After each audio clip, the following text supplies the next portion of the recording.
flag of the United States of America, and to the republic for which it stands, one nation, under God, indivisible, with liberty and justice for all.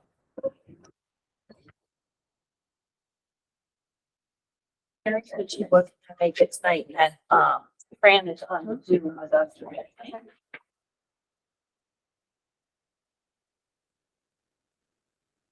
We have any agenda items?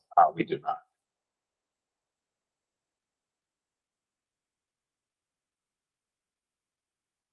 All right, so for commendations, we have our Crystal Apple Award recipients for the second quarter for Dr. Tutoring. Yeah, so Crystal Apple is in partnership with Horace Mann and ears must have been ringing. Sorry, I'm late. And certainly it's a partnership that we very much appreciate. So the Crystal Apple Award winner is something that goes to one staff member on a quarterly basis at each of the 3 buildings. There is criteria and they are nominated within each building. So just some of the criteria to share with the board and the public is that the nominee can be any staff member, so that can be certified or non-certified, who's demonstrated an understanding of the needs of students as an individual and or group of students. The nominee demonstrates through their actions supportive and caring relationships. They help to support a positive and compassionate school climate, encourage love for learning, and exhibits a collaborative approach and challenges students to reach high standards. So certainly quite a bit of criteria to be nominated, and certainly we have 3 excellent employees that obtain this award and certainly want to be recognized today. So with that, we'll start with elementary and Robert School so they can introduce their award winner.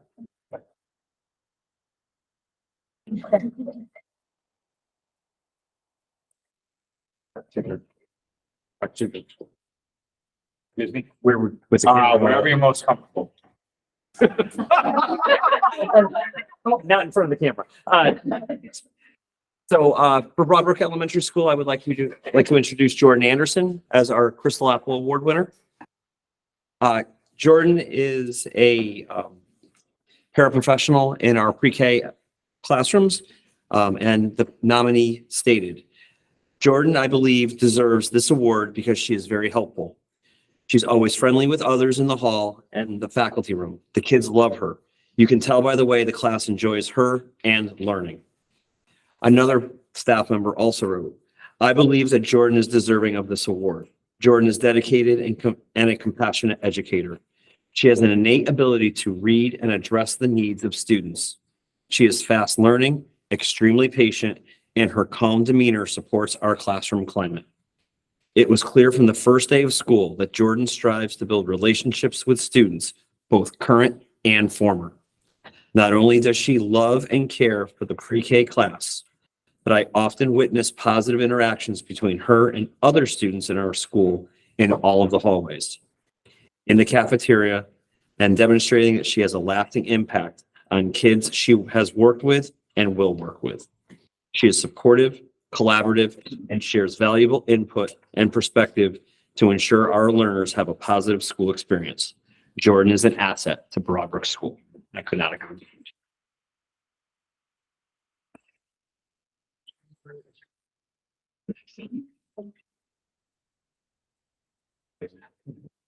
And next we'll ask the middle school to come up.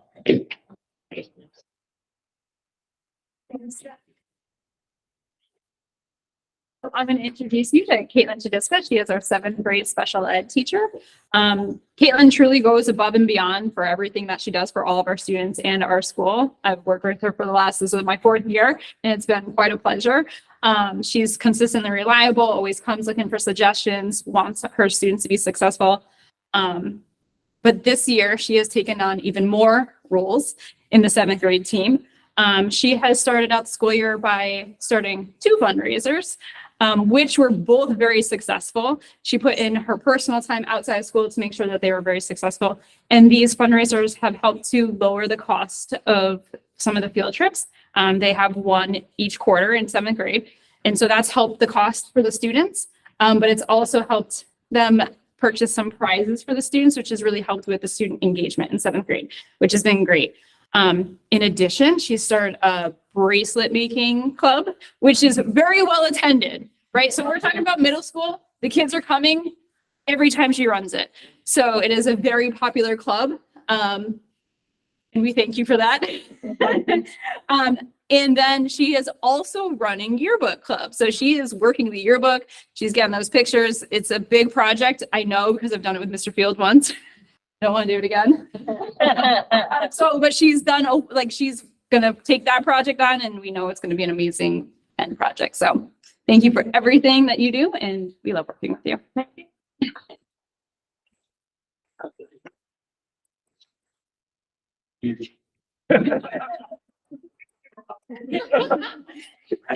I'd like to share too, like I've had the opportunity to work directly with Caitlin, and she's an outstanding practitioner in her ability to provide specialized instruction to her students as well. So I feel like that should be recognized as well.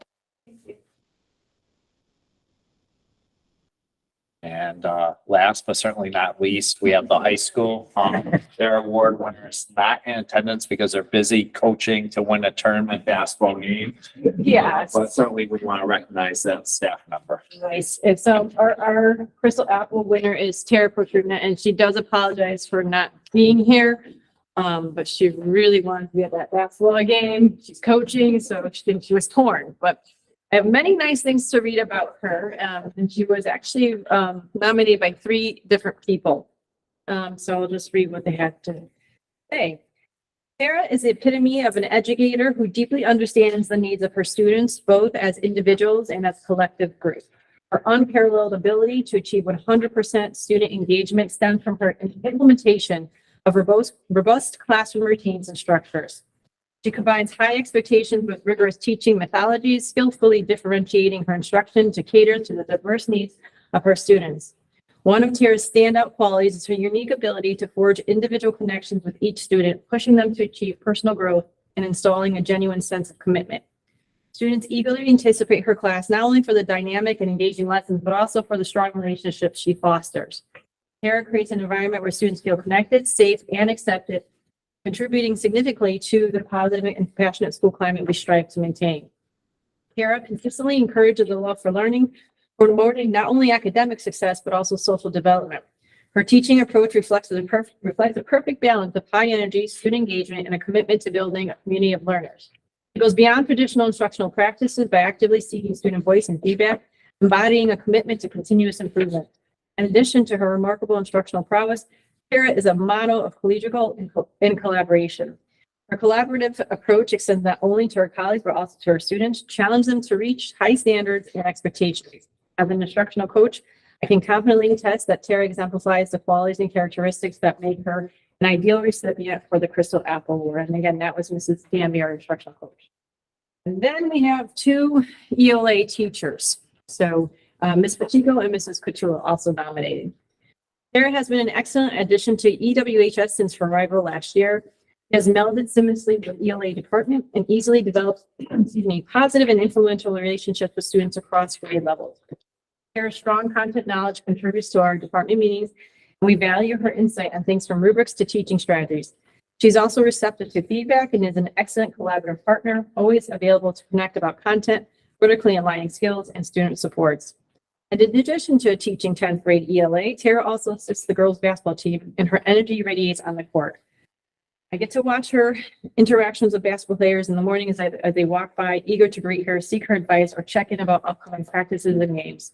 Without a doubt, Tara has made a positive impact on our athletes as well as our scholars. When I think back to my early years as a teacher, I can only ever envy her professionalism and impact that Tara has. She is a master teacher in the making. And Mrs. Couture writes, Tara has been a huge asset to EWHS in her 2 years here. Her rapport with students is excellent. They love and admire her creativity in the classroom and her energy and passion for literature. Additionally, as a girls basketball assistant coach, she has quickly established herself as an active and trusted member of the EWHS community. She's a role model for our students. Congratulations. I'd like to thank Dave one more time.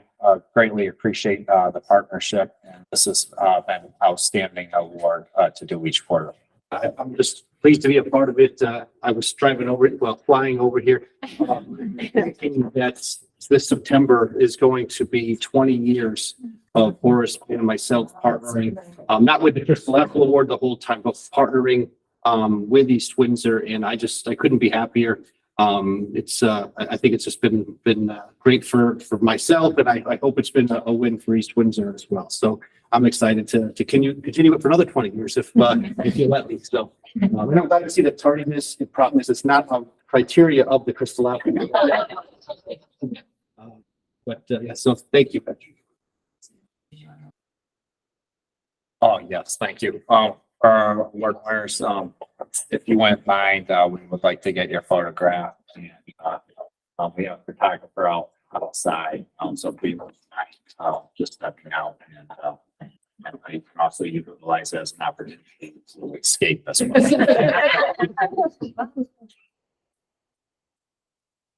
Thank you very much.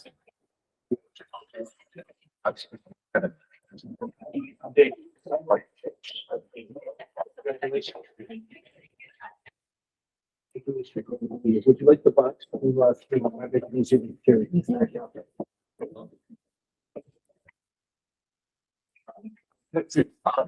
Yeah.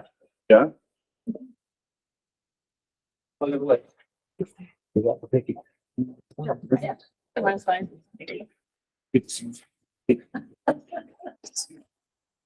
Bye, thank you. Annie, can you flip it the layout? Sorry, we're just trying to fix a technical, I will move along though for the board and entertain, our regular meeting minutes. Did anybody have any? Maybe I just watch one other suggestion before we do the next one. Okay, one of the things I think that would be nice is for the Crystal Apple recipients. It would be nice to have their names actually on the agenda. And for us, it would be part of the public record interest. The recipients, that'd be a difficult thing to do. I can check. I think they usually go in the minutes afterwards in terms of like, we list them in the minutes that we would approve at the next meeting saying these were the people recognized. But I don't know if when the agenda comes out, if we have that information yet or. Okay, 100%. You can add it from. Okay, so we can add that. Okay, thank you. All right. Yes, they are in the minutes after. All right. So I would entertain a motion. I'll make a motion to approve the regular meeting minutes of January 24th, 2024. Second. All right. So motion made by Maureen and seconded by Denise. Does anybody have any questions or amendments to the minutes from January 24th? Just, do we have a date when we're talking about the kindergarten issue, which is something that was asked in these minutes? Be put on the agenda. Yeah. We put on a future agenda. It's not specific, but we don't want to lose sight of it. Yeah, we can have it as part of, we mentioned as having as future Broadbrook school report. Oh, perfect. All right. Were there any other questions about the minutes? All right. So a motion has been made and seconded. All in favor of approving the minutes? Aye. Any opposed? All right. Fran, are you able to? You're all set. Okay. Fran also approves from. Thank you, Fran. All right. Do we have any public participation? No, it's okay. Do we have any public participation for this evening? No, we have you listed later on the agenda. It doesn't look like we have any from the public, but would anyone in the audience like to speak? All right, and then we have our student representative report. Next on the agenda.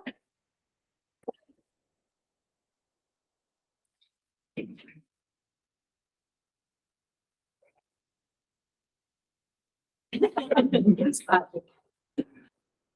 February 5th, Robert Elementary School celebrated their 100th day of school. Different classrooms incorporated the number 100 into their day by making hats and more.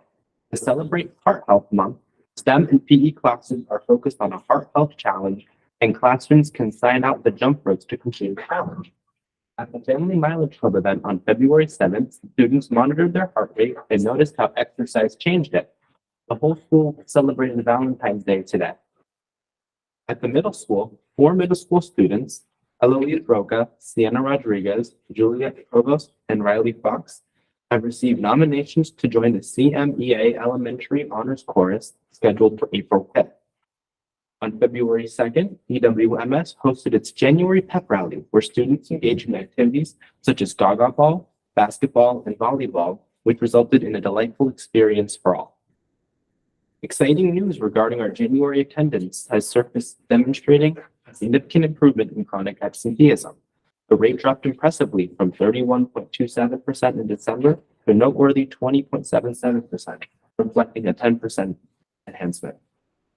In the January attendance challenge, the 7th grade claims victory with an exceptional 93.91 attendance rate for the month of January. At the high school, the class of 2026 is hosting a Red Robin fundraiser on Monday, February 26th. The fundraiser runs all day and will yield 20% of the fundraising sales. Student government is hosting a staff appreciation breakfast in the library on Thursday, February 15th. Members of the student government have made small gifts for their teachers, and they plan to bring some food items for the staff to enjoy. Allison Crockett designed our cover for this year's yearbook. The cover has been submitted, and the club continues to work on creating the rest of the year's book. Club and superlative photos will be taken on March 8th. The Leo Club is having the senior citizens of the East Windsor Senior Center visit on Thursday, March 14th, and the transition program will have lunch. Select members of the Leo Club, as well as the National Honor Society, will be going on a Habitat for Humanity build project on Friday, March 15th. Thank you very much. All right, next on our agenda, we have a legislative update from our state representative, Jamie Moss. So we welcome you to our meeting and sneak through now. Hi, everybody. It is really nice to be back at a Board of Ed meeting. I've had 4 years on the Ellington Board of Education, and it's really nice to be in this space because the work that you're all doing each day is very swiftly impactful and a little bit less arduous in wrestling to get things to where they are. So I'm really happy to share that for the last 3 years, there has been a single ask that has been the most consistent ask from the teachers' unions.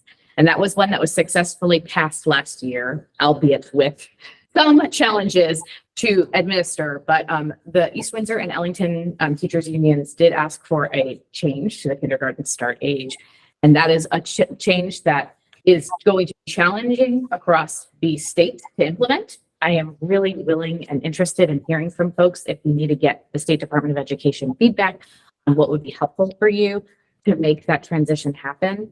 But what I will tell you is in an abundance of research, but also teacher-specific experience, they're finding that Connecticut having the youngest kindergarten start age in the nation is something that's reflected in behavioral challenges that they're seeing in the classroom. And it was consistently something that the teachers' unions were asking for help with. If implementation wise, we need to relay information on to folks, make the implementation work differently. Those would be things that I would love to hear. That bill got public hearing and public testimony, went through the legislative process, and the kindergarten start age was through the bill, went through the public hearing, had almost overwhelmingly positive feedback in the public hearing process. And so if the implementation framework of it is something that it sounds like you guys are going to be talking about it in the coming months, I would love to be kept in the loop on that to make sure that if there are things that you're asking for, that would be something that we can work on. We are working on a couple of things this upcoming year. Related. Oh yeah, please do. So I mean, I will say the kindergarten age change. I mean, our size plays a factor in it. Where we're probably one of the more fortunate districts versus like a district that has 10 elementary schools. It impacts us significantly more. Other factor that just was timely was we just expanded to full day, 4-year, old preschool. So, I mean, those students, a number of those students are with us and would continue to have an educational placement. So, I mean, Daryl knows, do you know the approximate potential numbers that could impact, just to put in perspective? The last time I looked, parents who had requested waivers from Oh, just, yeah, or even waivers, that's all right. waivers. The last time I checked, we had, we received 8 parents who requested waivers. But, you know, it's ranged because parents, we've held a, informational night for parents, given parents up to their information and allowed them to make those decisions. I think our size, to Patrick's point, has allowed us to give that decision to parents, whereas I know larger districts are not able to. You know, along with the timing of having full day 4-year-old preschool. So regardless if they're in preschool or kindergarten, we have an option for them. Yeah. So we're in a much stronger position than most districts be based on those two factors. I would say as far as input and change, there was no minimum age with requests with the waivers. So we have had parents of a 2- and 3-year-old ask for us to assess them for kindergarten. And the way the law is written, Oh, you can do that. there is no minimum age. So, That seems like a fix. so, That we should probably work on. Yeah. So I can't imagine why a parent would do that, but. Yes. so, I mean, it would, certainly one recommendation would be just even, for time, like certainly it's not conducive for time to be evaluating 2- and 3-year-olds. I will say, you know, what is challenging is in the legislature, we have been tasked with across sectors, service position sectors, working on bills that will improve recruitment and retention of public service positions where in policing, in teaching and education, in healthcare workers, service industries, things that are essential for our society to function. Recruitment and retention is at an all-time low and burnout and early retirement is at an all-time high. And so when you get a tangible ask that's consistent across 3 very different districts, for me, I was shocked that there was one thing that I heard that was the same between Ellington, East Windsor, and Vernon. That is the only common ask that I saw across 3 teachers unions. Ellington, East Windsor, and Vernon are the most disparate school districts I believe any legislator recommends. Ellington has a growing student population. East Windsor has a shrinking population. I have 2 alliance districts, 1 that's not. And so we have finding congruity between the asks of those folks is challenging. I never anticipated going and having the number 1 ask from all 3 groups be the same. And so that one, it is interesting that something that like I was seeing so gung ho about the teachers I'm hearing from parents who are calling me saying, this is like changing with our daycare investment strategy and we're feeling really frustrated. And I asked them to talk to a kindergarten teacher in their professional network. And that has been a very illuminous conversation for lots of folks because kids between 4 and 5 are very developmentally different. I know that from my research in my area of expertise where we do health and nutrition policy, but even like physical coordination, gross motor control, the ability of those little bodies to stay in their little seats between 4 and 5 is so different that I am incredibly empathetic to the challenge of the transition, but I hope in 5 years, this is a blip in the radar and incredible benefit that we've seen improving the sort of energy level in our classrooms that I think across the board, across the state, really across the nation right now, after the pandemic, the classroom climate is really a struggle. Legislatively, we're going to continue to invest on that note in mental health support. And so there are a variety of grants that we made investments in the state budget for that schools are eligible to draw down on them. One is for recruitment, retention, and hiring of mental health professionals, social workers, and social workers and school psychologists are the primary functions, but because there's a shortage of those skilled workers, the way we wrote is a licensed and credentialed mental health professional, and that'll allow some flexibility if you want an LMFT or some other mental health professional. And the schools can go after those grants competitively, and if they do, they should reach out to my office and I can write letters of support. I have noticed consistently in schools applying that when I write a letter of support, the fund record is stronger. And so that is so easy for the office to do. So if you're applying for a state program to get state funds, please just reach out to my office and I will happily write a letter of support. So there's those grant programs for mental health. We're soliciting feedback on the HVAC grant program. Ellington got 3 of those. East Windsor and Vernon, who I also represent, have not yet. And I understand that there were challenges to the towns being able to draw down those funds. We want to make sure that there's equitable access to those grant programs. And when they're administered, what we legislate is different than the way the State Department of Education administers them. But we can be more prescriptive in the legislation. So if we get specific feedback on why towns had a challenge drawing down those funds, then we can make those changes. I'm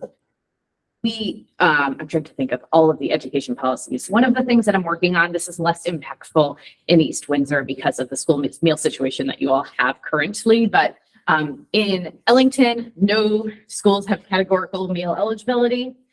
In Vernon, some schools do and some schools don't. And so you might go to one elementary school and get free meals, and then the middle school and then you don't, and then the high school and you do again.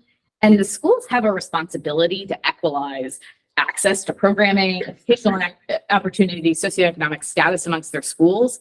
But it should be both ways, that if we're asking the student population to look more consistent across the school district, then the services the school provides to those students after we redistrict them should also be consistent. And I find that like one of my most frustrating, what I believe is a low-hanging fruit, low-cost intervention. So that's going to be one of my big priorities of this upcoming legislative session, is going to be to fix that.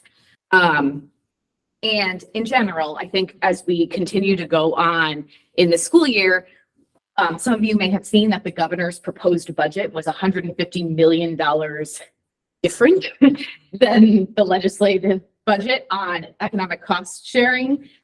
And so we are trying to get to the bottom of why those calculations look so significantly different out of OPMs, and what we can do to make sure that the school district, when I voted on the budget at the end of last session, every one of the towns that I represented had a marked increase in ECS funding. A significant increase, some more than others, but every school that I represent had an increase. And under the new formula by the governor, his proposed budget, which I want to be exceptionally clear on, the governor proposes a budget, but the end of the work is a legislative process. We vote on the budget. He cannot unilaterally pass a budget without the legislature. His proposed budget is not as friendly to our school districts, so we're going to be working on that negotiation. I will say it's challenging because a lot of those funds were sort of slid into early childhood intervention programs. I think those things have a lot of merit. They are very challenging right now. I'm sure you're aware that in some school districts, they're starting childcare programs for teachers to keep teachers retained in the education system so they can have on-site affordable childcare, because childcare is a barrier to recruitment and retention of teachers. Childcare is a huge industry issue right now for almost any sector. And so that is an important investment. But when you're operating under finite budget caps, funding something means underfunding something else. And so right now, I think it's really important that we can hold true to our promise to education funding for all of our schools. And that will be a hill I die on. I am also working on a couple of different public safety related projects that relate to school districts. These are asks that have primarily come out of Ellington. But what I'll say is, like, as the year goes on, I stay in pretty routine contact with the 3 superintendents in the district. I try and email all 3 of them every single time there's an education bill that comes before us.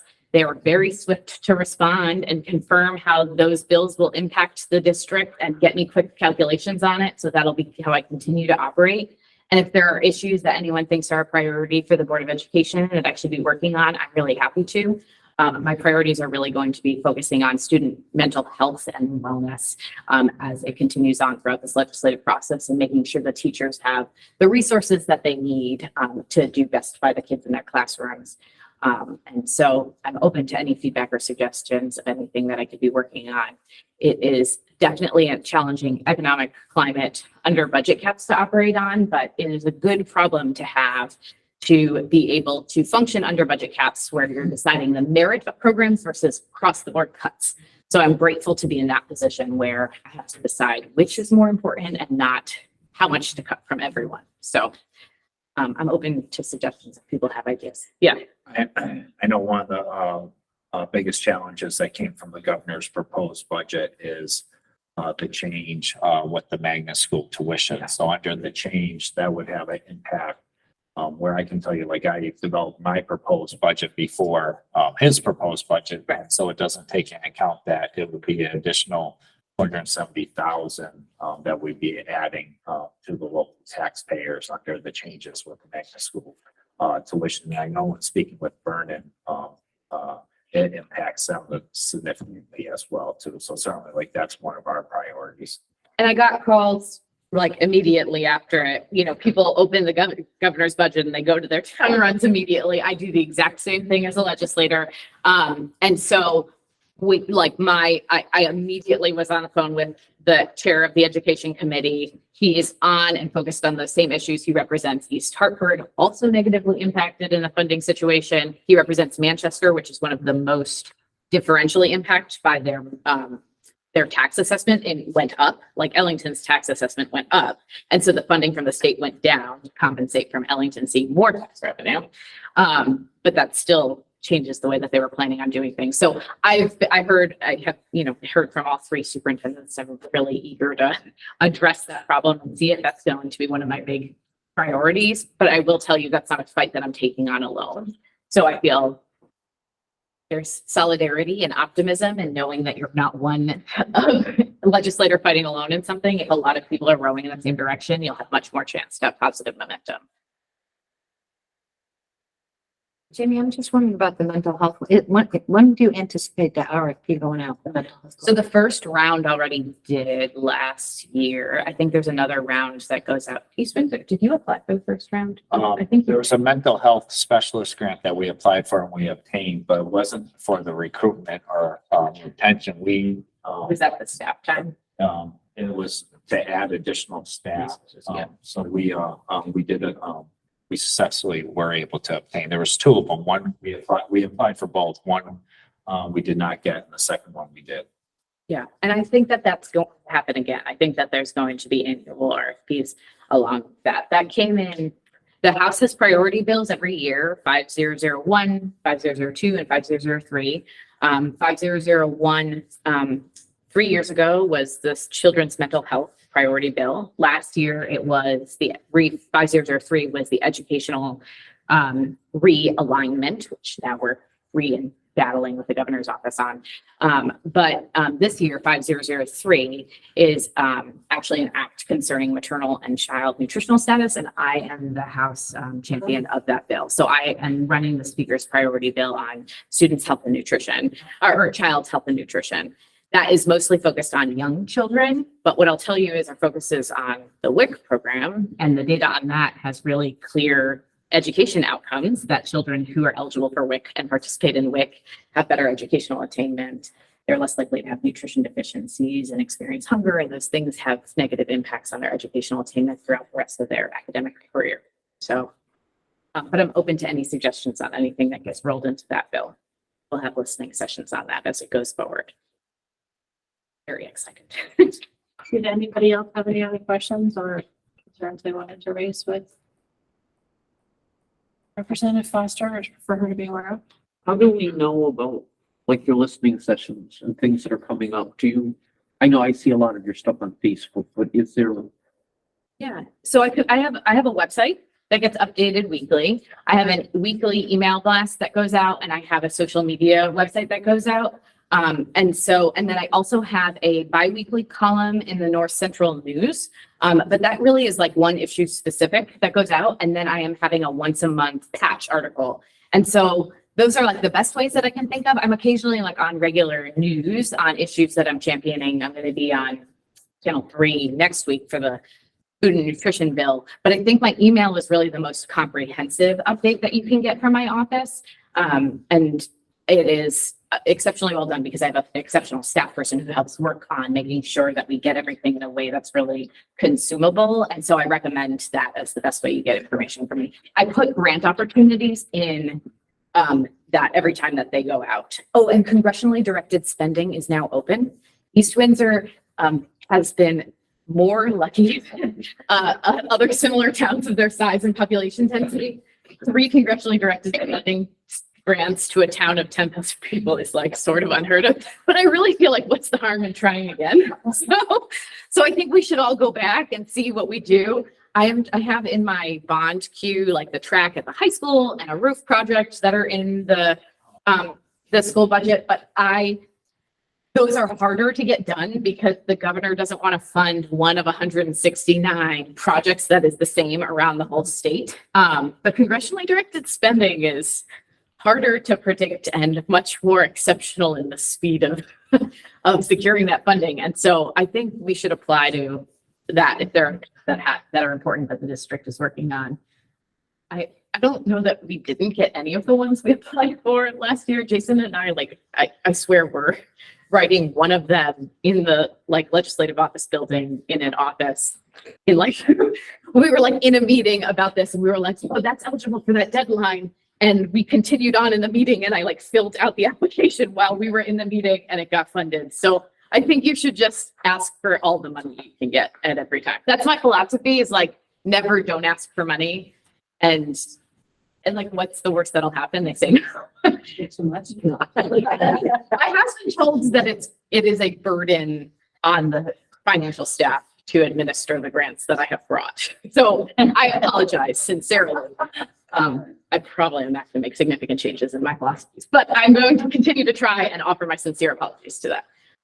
But yeah. Jamie, just to put it on your radar, we recently had a facility study, which multiple options were presented as far as renovating our schools to new, combining schools, new construction.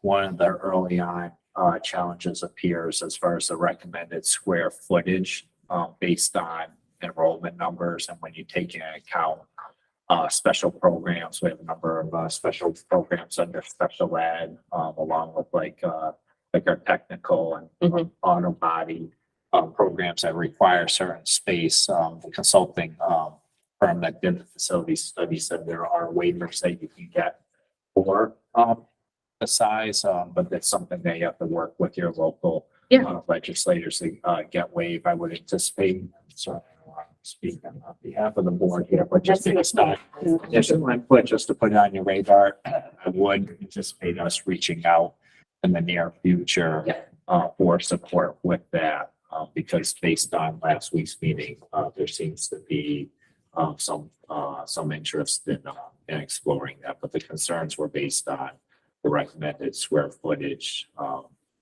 for state bonding. Yeah, I'd be happy to take the meeting. The good news is I've learned how to do that process already and been successful in Ellington. The Windermere School Project had pyrite crumbling foundations in it. And I was their finance person, buildings and facilities and finance person at the time, had formerly worked for the Office of Policy and Management in construction. And so we navigated that process of putting in the bond request together. And I'm a little bit dogged in the capital and persistent in the way that I ask for things. And so we were able to get a significantly increased rate of reimbursement through the state bond agenda. It is a 14% increase. And because it's tied to percentage of total project costs in the language that it's been written, despite inflation in the project, the state reimbursement percentage wasn't flat. It has grown as the project costs have grown, which is really an exceptional writing way that it was written in and tied into that. So I am eager, I'm happy to work on that again. I feel like I learned a lot through that process and I'm ready to do it again. Let me know if there's crumbling foundations, if that makes it easier. Said no one ever before. Until I was gonna say, hopefully that won't be, but as we move further along. There's a reimbursement. I'll take a hammer.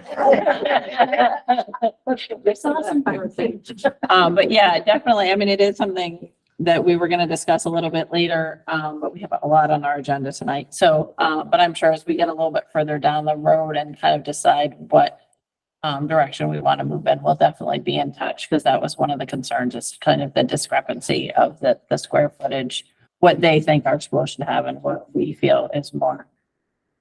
And I'm gonna try, and I don't know if Pat had the opportunity to share this at a previous board meeting, but I've been trying to, I email every Board of Education chair and, not chair, superintendent together every time I have questions about like, is this gonna be okay? How's this gonna impact the school district? I also this year tried to have meetings with all three at the same time because the towns are really different and the school districts are really different that I represent. And it's good for me to be able to row in a direction that all three will be happy from the beginning versus playing catch up for the bills that are proposed by other folks that'll have a negative impact on one school and a positive impact on another. Was like, I don't think that was a good process. I think I'm going to continue to do that, but I think I'm also going to continue to have separate meetings. But I would really be happy to meet with any one of you one-on-one if you want to talk about things.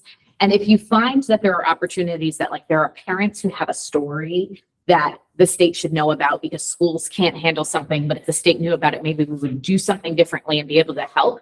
I'd really be happy to be introduced to anyone that you're working with or talking to that you feel like needs to talk to someone at the legislative level to make a difference. I served on the Children's Committee for my first 3 years in the legislature. And then the Children's Committee does a lot of child abuse and sexual abuse prevention. And I was pregnant last session and I felt like that was like probably not the best public hearings to sit in for the whole time while I was pregnant. And so switched off of the Children's Committee. But as we get back into it, there are things that you would never imagine that came from a single parent story that have tremendous benefit for the rest of the state.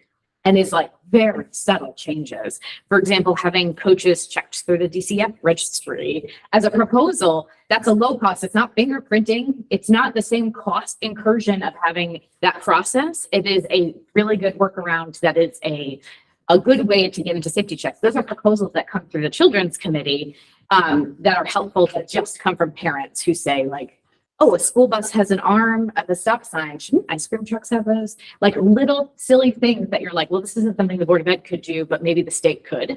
And those, send those folks to me because you're meeting with people in the community more than I can. I represent a bigger share of the population. But I try and have as many of those conversations, but you could help me meet more people and help more people if you tell them to come and talk to me. And I think most of you have my cell phone, but you can call me anytime and give me suggestions at any time and tell me if I do something wrong too, because I'm happy to hear. So, and make changes and do things better. But you're lucky our delegation in East Windsor is really strong. Senator Anwar and Representative Hall and I work really closely together.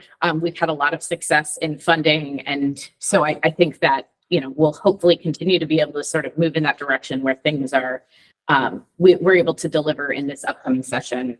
And my biggest victory, I hope for East Windsor, is that we can fix a radio tower this year. But that is my number one goal for this community this coming year. But we'll keep on going and hopefully things, you'll continue to give me information. Thank you very much. I really appreciate your coming tonight. It's a pleasure. Do you want me to stay? Well, it's totally up to you, up to your. I'm going to have you guys fill me in if I can. Happy Valentine's Day, friends. All right, next on the agenda, we just have our list of upcoming meetings and events. Did anybody have any questions about those or anything? We have our upcoming budget workshops and board of finance meeting, those types of things on the. And then we have our curriculum report.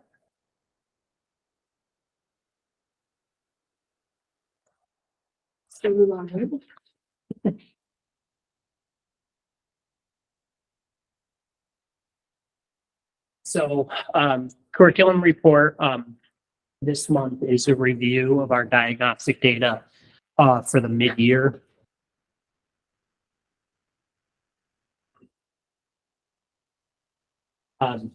Very similarly to some of the other reports related to the diagnostic data.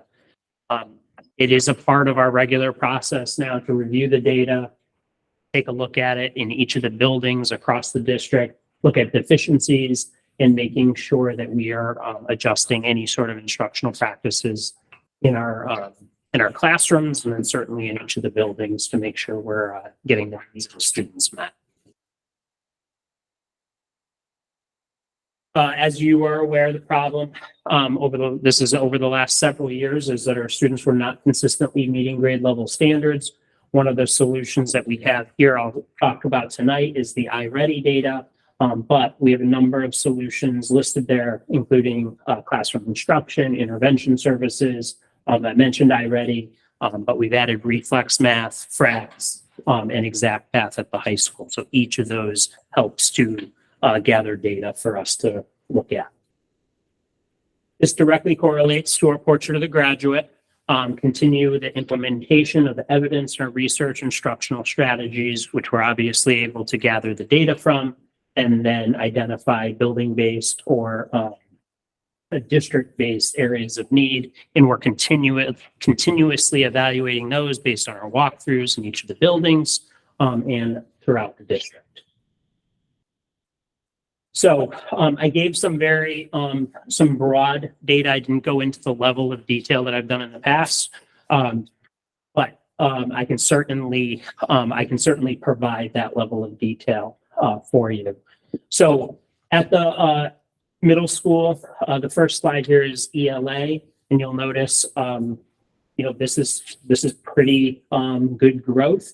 The one thing I tend to look at in each of these charts is the bright green on the left and the bright red on the right. I want to know that we are growing, and I want to know that our students who are struggling at the beginning of the year, grade level standards are moving up. And that's something we have continuously seen.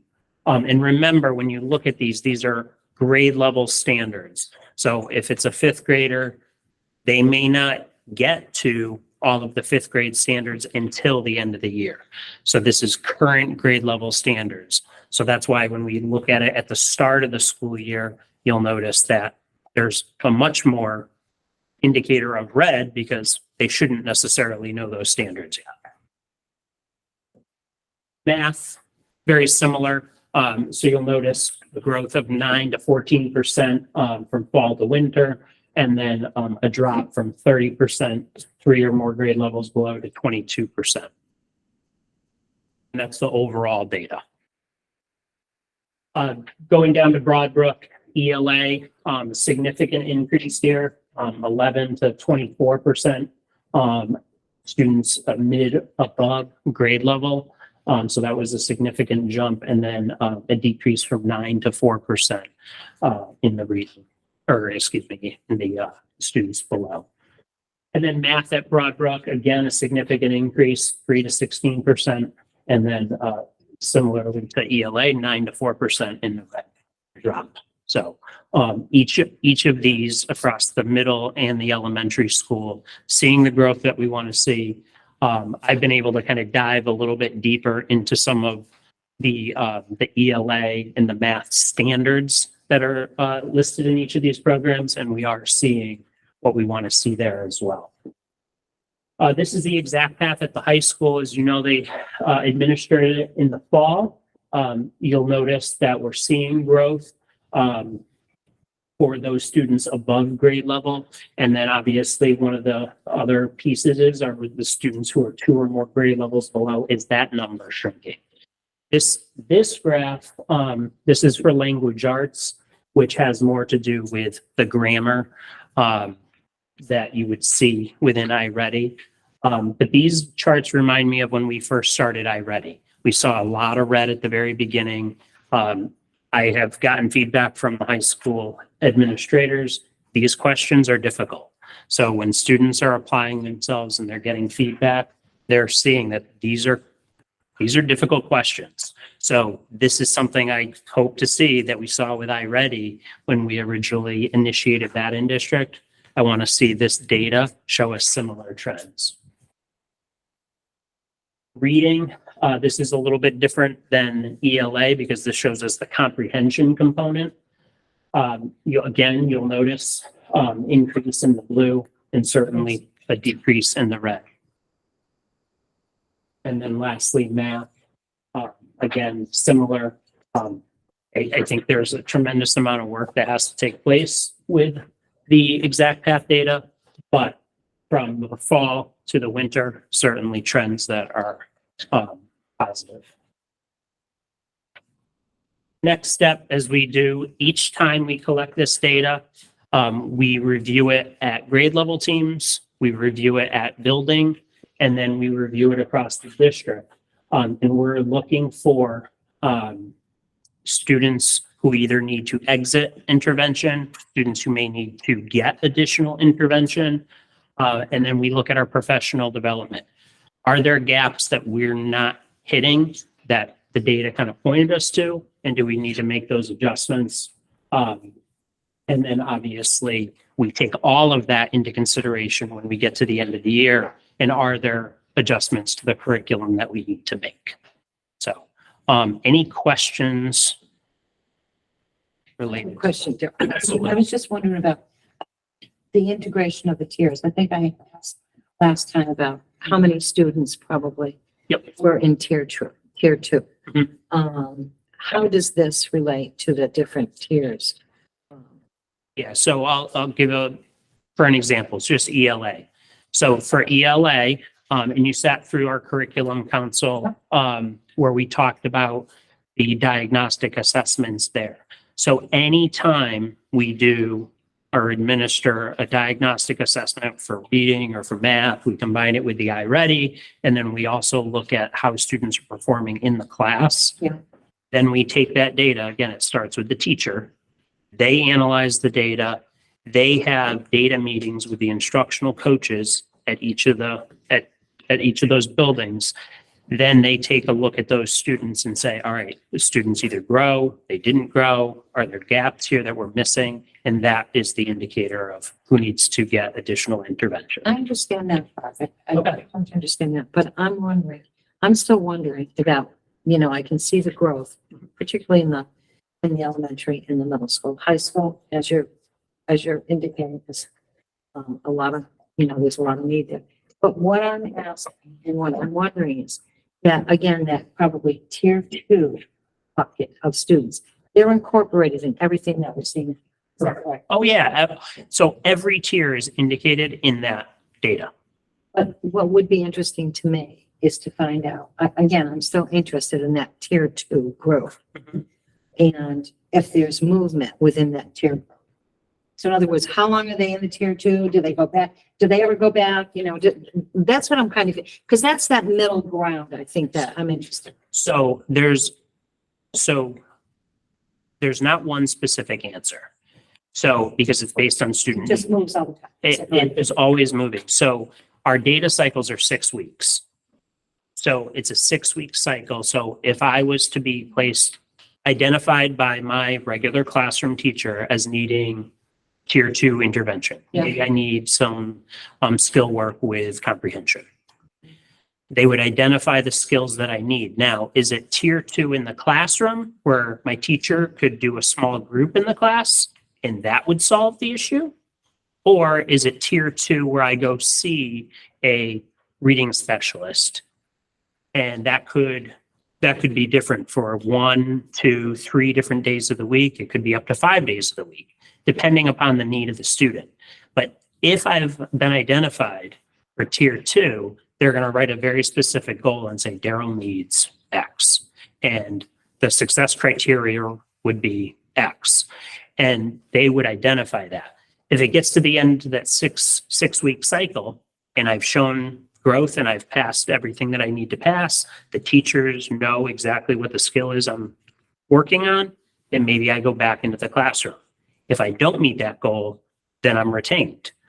But the goal is to make sure you're assessing whatever that skill is, or you're addressing whatever that skill deficiency is in the manner in which it needs to take place, and then get that kid back into the classroom. So I understand that's more individual, but digging deeper into the data Mhm. at the end of the year, the more students are, what is the percentage of our students who are kind of moving from probably a tier 2 into a tier? Is there any kind of data that we could analyze, dig a little bit deeper? I'm just wondering again about that middle rack and how that moves. I mean, I don't know that I could ever pin it down because it's constantly changing. So I could say that there's a specific number of students who receive tier 2 intervention in any given cycle. But There's no way to kind of look at it overall at the end of the year, percentage wise. We don't have that kind of data. I mean, no, and I'm trying to figure, because the skills range. So I don't know that I would be able to identify all of the students and say they're all in for, I mean, I could give you averages and say, you know, the average student who's entering tier 2 intervention is in there for a set amount of time. I mean, is the question, are they showing similar growth? Because there is a different chart. So I can print an iReady. And one of the charts I've shared for the board in the past, it's a growth chart. So at the end of the year, and I look at this chart each time we look at this data, is the students who assessed at the beginning of the year as at or above grade level versus middle of the road versus 2 or more grade levels below. I also look at how much those students are growing throughout the year. Because one of the things that we discovered early on was our top performing students were not growing at the same rate as our students in tiered intervention. Our tier 2 and 3 were significantly outperforming. And that pointed to the rigor of our tier 1 instruction. We needed to make sure our top performing students were performing at that same level. So that's why we went with the math curriculum. We've done a lot of shifting with that. That is certainly something we're looking at, but I'd have to look at specifically what you're requesting, and I can see if there's information. I have a few questions there, if you don't mind. Sure. Can you elaborate a little bit more on the difference between the iReady and the exact path? You said the exact path is another, like a diagnostic exam? It is. So more challenging? It's specifically we use it at the high school. Okay. So iReady, we've asked if they have. Okay, sorry, I didn't realize the difference in school, sorry. Yeah. So it's strictly the high school. Okay. Just to provide a little background, it's really taken a while for us to find an appropriate diagnostic tool for us to get baseline data for our high school.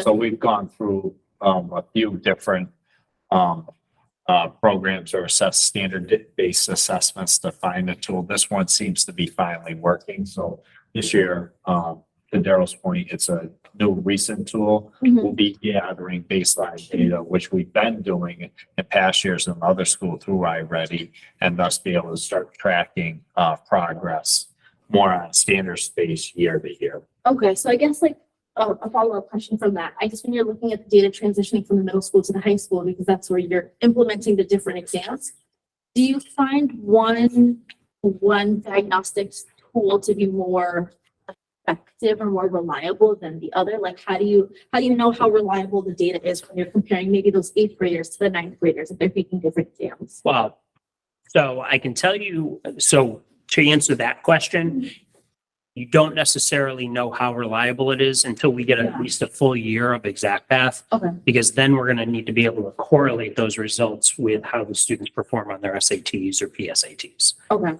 iReady individually is correlated to SBAC.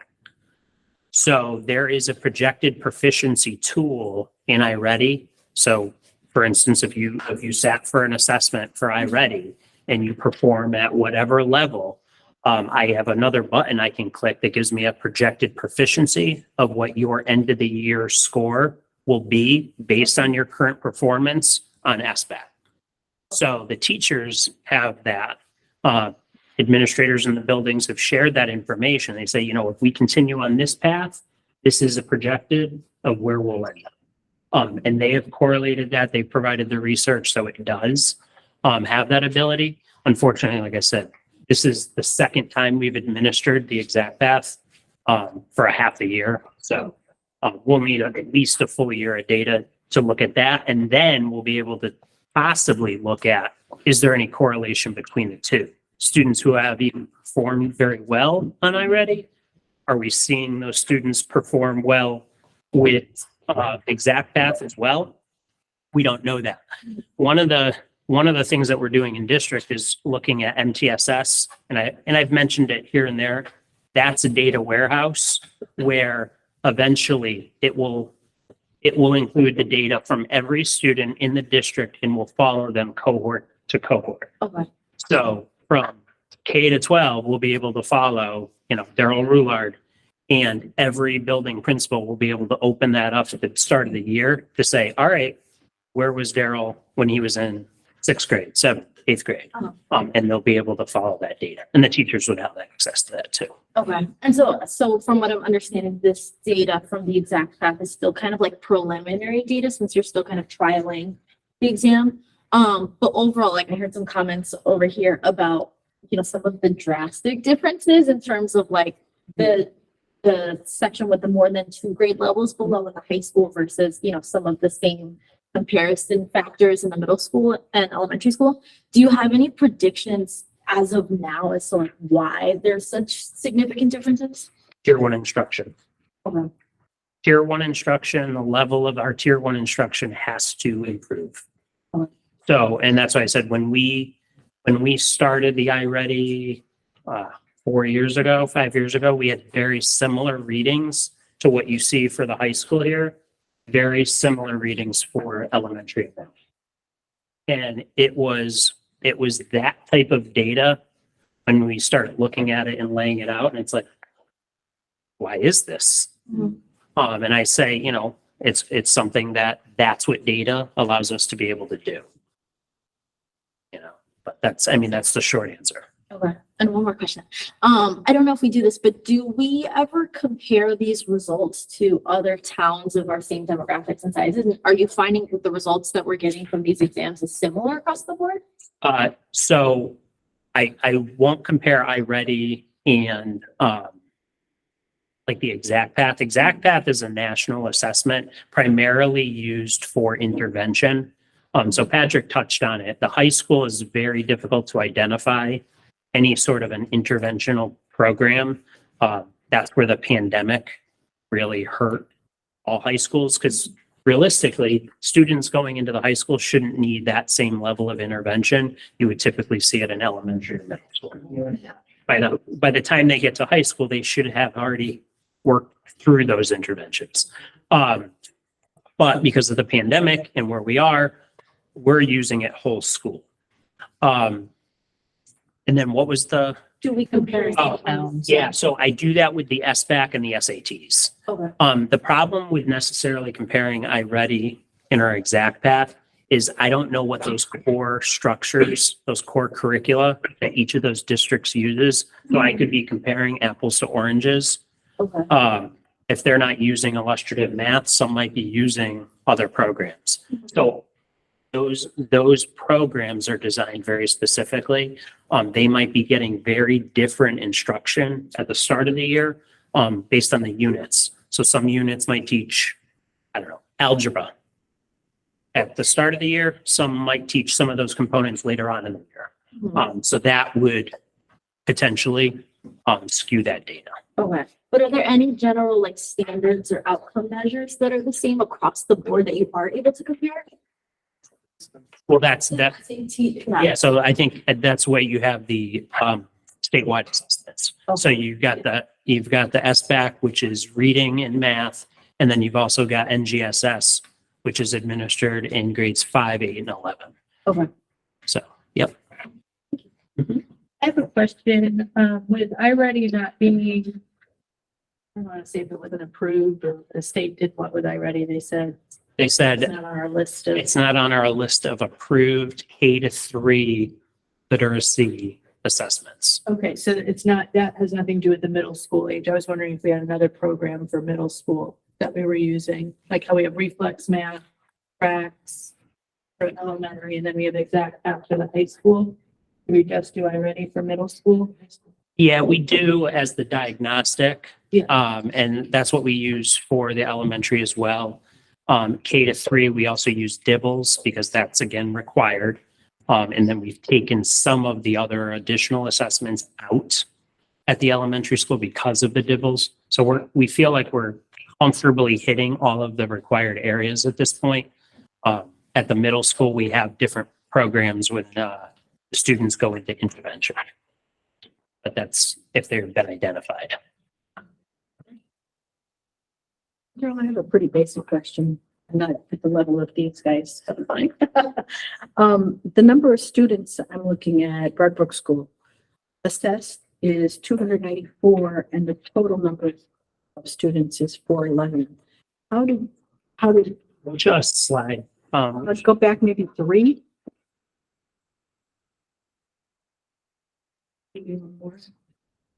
Oh, kindergarten. Kindergarten doesn't get assessed at the start of the school year. So their results aren't here. The first time they take the assessment is, it's like late September, mid-October, because they can't take an assessment that early in the school year. So it's that group of students, and you also have students who have accommodations through either special ed, that they would not sit for an assessment like this. So the middle school is 285 to 314. So that would be more the students that have special needs. Yeah, like, and the way we determine that is based on the state's criteria. So if the student has to sit for the SBAC testing or the NGSS testing, they'd be sitting for this. But if they don't have to sit to take those assessments, They don't. then correct. Thank you. Yep.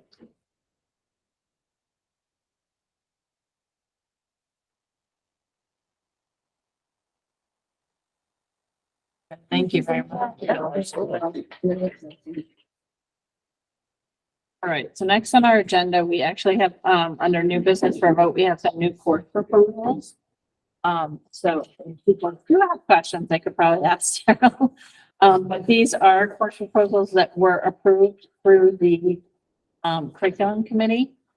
And you, in your packet, pages 11 and 12, you have kind of short descriptions of the different ones. I'm not sure how people want to do this, if we want to kind of discuss a little bit first, if people have any questions, or if you want a motion right away. Have a question. Why I'm telling you. I think it's because our language teacher has that in her skill set.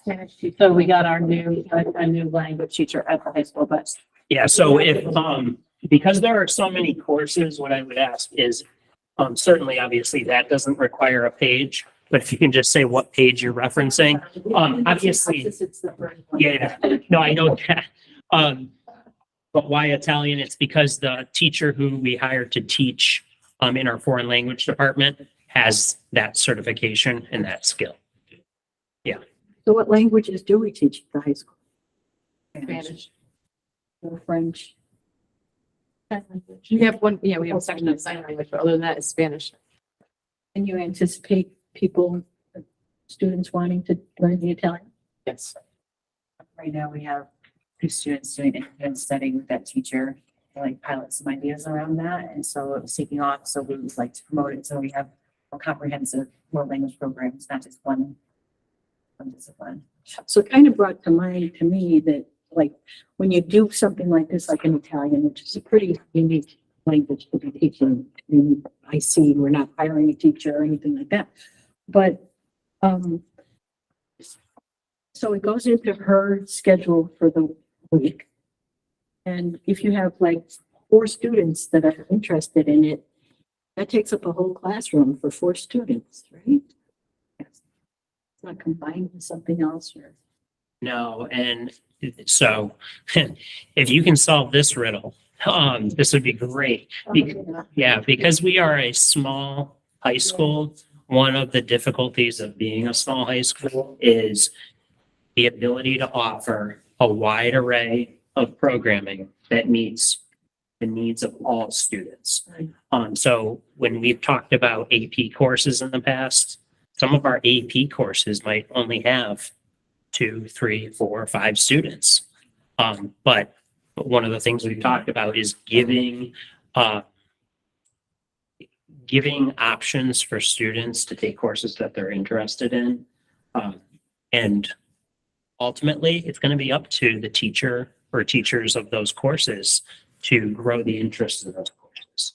But one of the things we've seen, we have art here, and this is a conversation we started a couple of years ago, is the art program. The art teacher there has done a phenomenal job promoting, and she's kind of grown that program. And that's what, we'll tell teachers. It's like, listen, we're fine with offering some of these courses, but you have to grow that program too. I guess with sensitivity, it goes to that facility study that said our classrooms are all filled, but if you're filled with 3 people, how are we going to sell that on the road? I mean, the other component to that is if, just because a course is proposed doesn't mean it has to run every semester. So just because let's say they're only 3, but then, we can't meet our section requirements for Spanish, it may be that we just don't offer that based on low entry. So that consideration. If I can just add in as well, if you have the classes available and there are people who have their children currently in magnet schools or Catholic schools or private schools outside, if those classes are available, we can get those children to come back to East Windsor School. And then therefore our numbers go up and our square footage goes up. So, which is my argument to really pay close attention to the square footage in our later conversations. But if you have the classes, I know a number of people whose children have moved, or they've moved their children out of East Windsor in 2 magnet schools and 2 private schools because they say there's not enough in the high school for their kids. I'm in 2 classes right now that both have only 3 students, AP Calc and AP Chem, and they're like 2 of my favorite courses I've ever taken in the high school. Well, it's great for the students. The value of these small courses really do matter. For certain. Yeah. And I guess it also speaks to the giving rigor to those kids in the top tier, that if they choose, they want to go on and expand and to do things.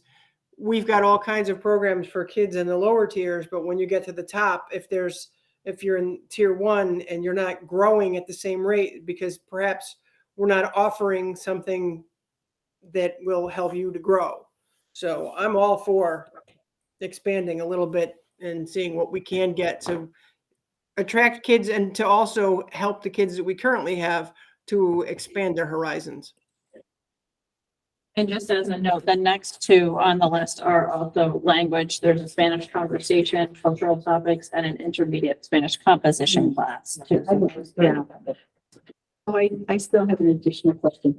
I think in the past, if I recall correctly, we shared small classes with other, like on Zoom or something with other schools. Like if there's some children with interest in Italian in Windsor Locks, do we still do that? So the state came out just after the pandemic and disallowed that.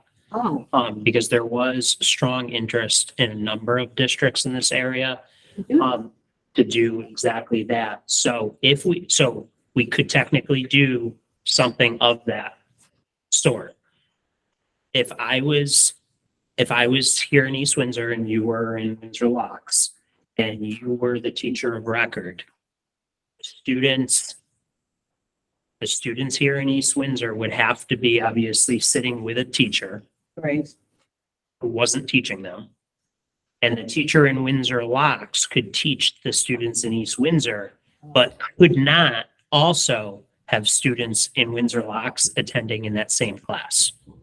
I think the issue was kind of that hybrid, having kids in the classroom and teaching kids by Zoom can be very challenging. And so that was one of the issues that I disallowed that. I will say to Patrick's point, like if we don't have enough students that want to take the class, we won't run it that year, we'll skip it. Also, sometimes we'll run it in conjunction with another class. If the teacher is okay with that, that's usually their idea that we do that. And I will say we do, an example of that? sure, like, we might have ceramics 1 and ceramics 2 running at the same time. So an example of that too, like when I was in high school, you know, I think this is more relevant for maybe some of these like ECE classes and like the higher level AP classes where you're having students that are already more like self-motivated and probably don't need as much hands-on instruction. I took an AP Spanish literature class by one of our previous Spanish instructors, and it was just 2 of us in the class. So we didn't need a whole class space to do it. And we did the class out of the library while she ran another Spanish class in her room, and she would give us the lesson plans for the day. And because it was literature, it was a lot of like essays it was like independent reading things anyway. So we were able to do that class while she was teaching another class, and we would just touch base with her at the beginning and end of class. Good examples. Yeah. I have a question. I'm wondering about how many languages are there a criteria for the state as far as how many foreign languages that you offer? You're required, well, offered, no, you're required to have 1 credit. Just one, okay. And that was a reduction from, I believe, 2 several years ago. Is there an probably not, but like starting Italian in high school, if it becomes a program that's popular, is it something that would have to be moved down into the middle school, or is it? I don't foresee that right now. I couldn't answer that question right now. I do know that, we have a growing English language learner population, and their language is primarily Spanish. So this also, when they get to the high school, give them more of an option to like become more like trilingual. They wanted to do that as well, but I don't foresee us right now talking about the middle school. And again, I think Noreen too, like, you have to make sure you have the staff who are And just, equipped to do that. we offer a lot of these classes as independent studies on an online platform, like all of them, like Italian's offered already at the high school. If a kid wants to do an independent study in Italian and the teacher will sign up to practice monitor them on a computer, we'll do that. Since we now have a teacher that has certification to actually run an in-person class, we want to put the course proposal forward for you all to look at so that we could run it like a class of that instead of on the computer. If it's the same teacher who teaches Spanish, will she teach less Spanish? Depends on the numbers. So like this year, we were fortunate enough that she was able to do the independent study for the Italian. And so we tried a little bit of piloting, and that's why we wanted to put the course proposal forward. Thank you. Thank you all for your answers. Yeah, absolutely.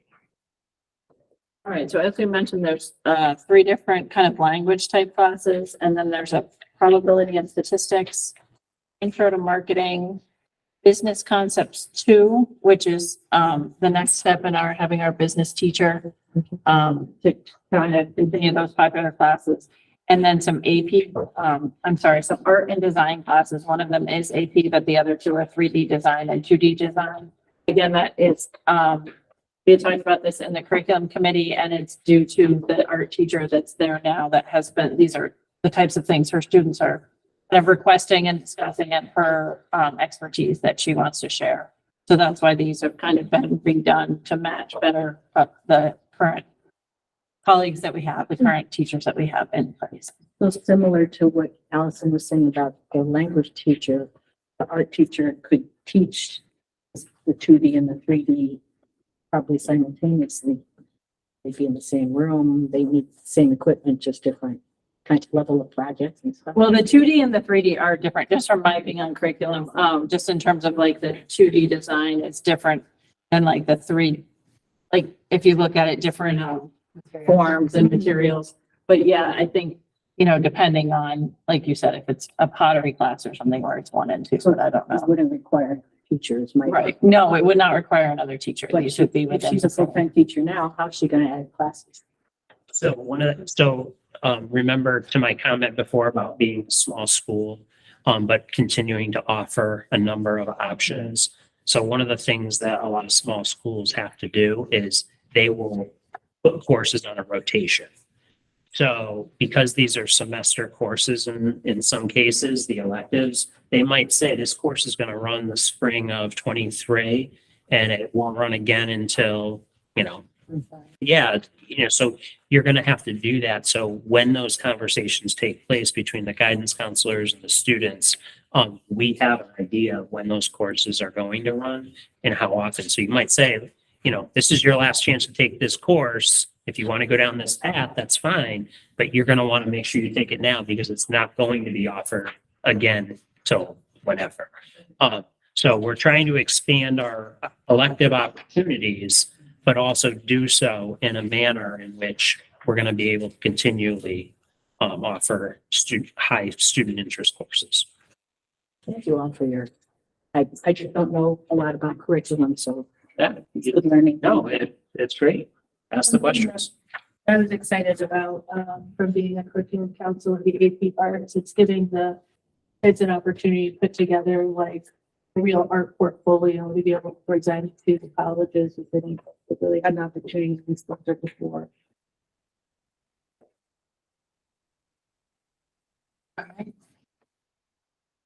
So do we want to, are we good with kind of approving these as presented? Does anybody else have any other specific questions? Or?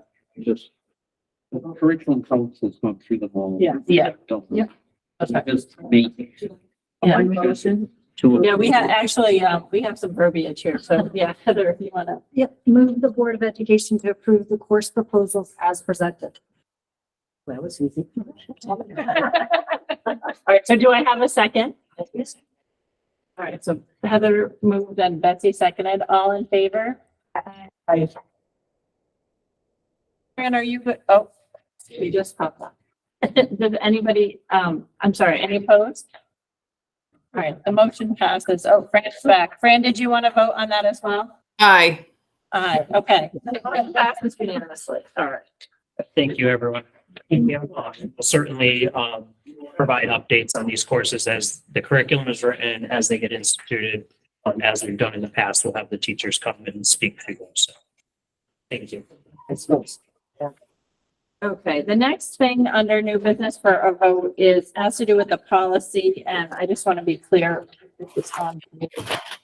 Yeah, I mean, I can speak a little bit. Yeah. Kate asked us to be added to the agenda to revisit the board meeting to change the time of that board meetings take place.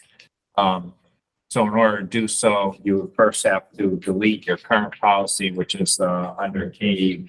And then what I did was I took the Shipman Goodwin policy, which is the series 9,000, it's part of the bylaws, time, place, and notice of meetings.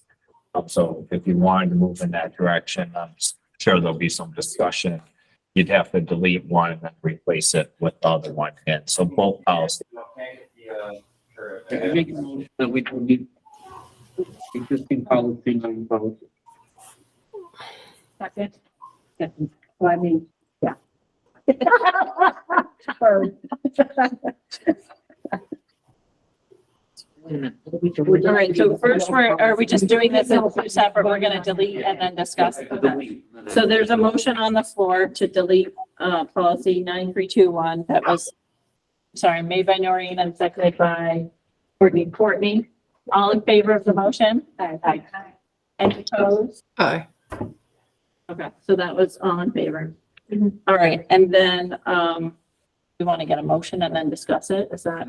All right, Make a so motion to approve bylaw 9,000 series number 9321, time, place, and notice of meetings. all right, so we've had a motion on the floor by Noreen to approve the series 9,000 bylaws. Seconded by Denise. Any discussion on this one? Okay. We can have a discussion. Yeah, so I will just, and I was just gonna note that it discusses, on page 35 in part C. Sorry, that's the second, that's the date, the second and fourth Wednesday. And then on 36, it talks about moving it to 7 PM. I think that's one of the things that we discussed, so just so everybody's aware. But then, it does mention in there that we would have to take a vote if we were going to go past 9:30, which currently now we have to do that if we're going past 10 o'clock. And this would potentially impact some of our subcommittees. And with So I have a couple of concerns about this and thank you for putting it on the agenda. I was adamant that we needed to talk about it. But, I think if you get so specific that you say that the meeting has to be at 7, and it has to be at Broadbrook School, and next year this room isn't available, now we've got to change the policy. So I was going with wording, hold the time, hold the meetings at the time and place determined by our November meeting that we have to, it says in here someplace, that, November, we put our meetings in order for the next year. Yeah, that's under part A. Yeah. That's a calendar. And I agree. I didn't think it was going to be this specific. Like, I thought that was part of the thing was to kind of, when we set our, For the year. for I the believe year. in November, you have to by either charter, there's some, It's a, state law. yeah. Submitted to The A part, as far as, that we have your to do. calendar, you have. to- That's what I'm Right. thinking. And that's what we're saying. But do we need to have the specific, like 7 PM and where, or can we just have that as part of the, we'll set a time and a place? I think we can do that. Yeah, that's not, yeah, I mean, this basically shipping. So we filled in the Yeah. 7, just so you have it as a discussion. And we highlighted it for that reason. But I think, Yep. I mean, through the rest of this year, if we changed it to 7 o'clock, we'd have to, because we already have filed our calendar, we'd have to make them special meetings going forward. Because we're not doing it at 7:30, which is Right, what we. right. Yeah, if reported you to. canceled your meeting, you could always cancel a meeting and then make it repost 7 it as a o'clock. special meeting, correct? Yep. But for instance, we moved to here last year.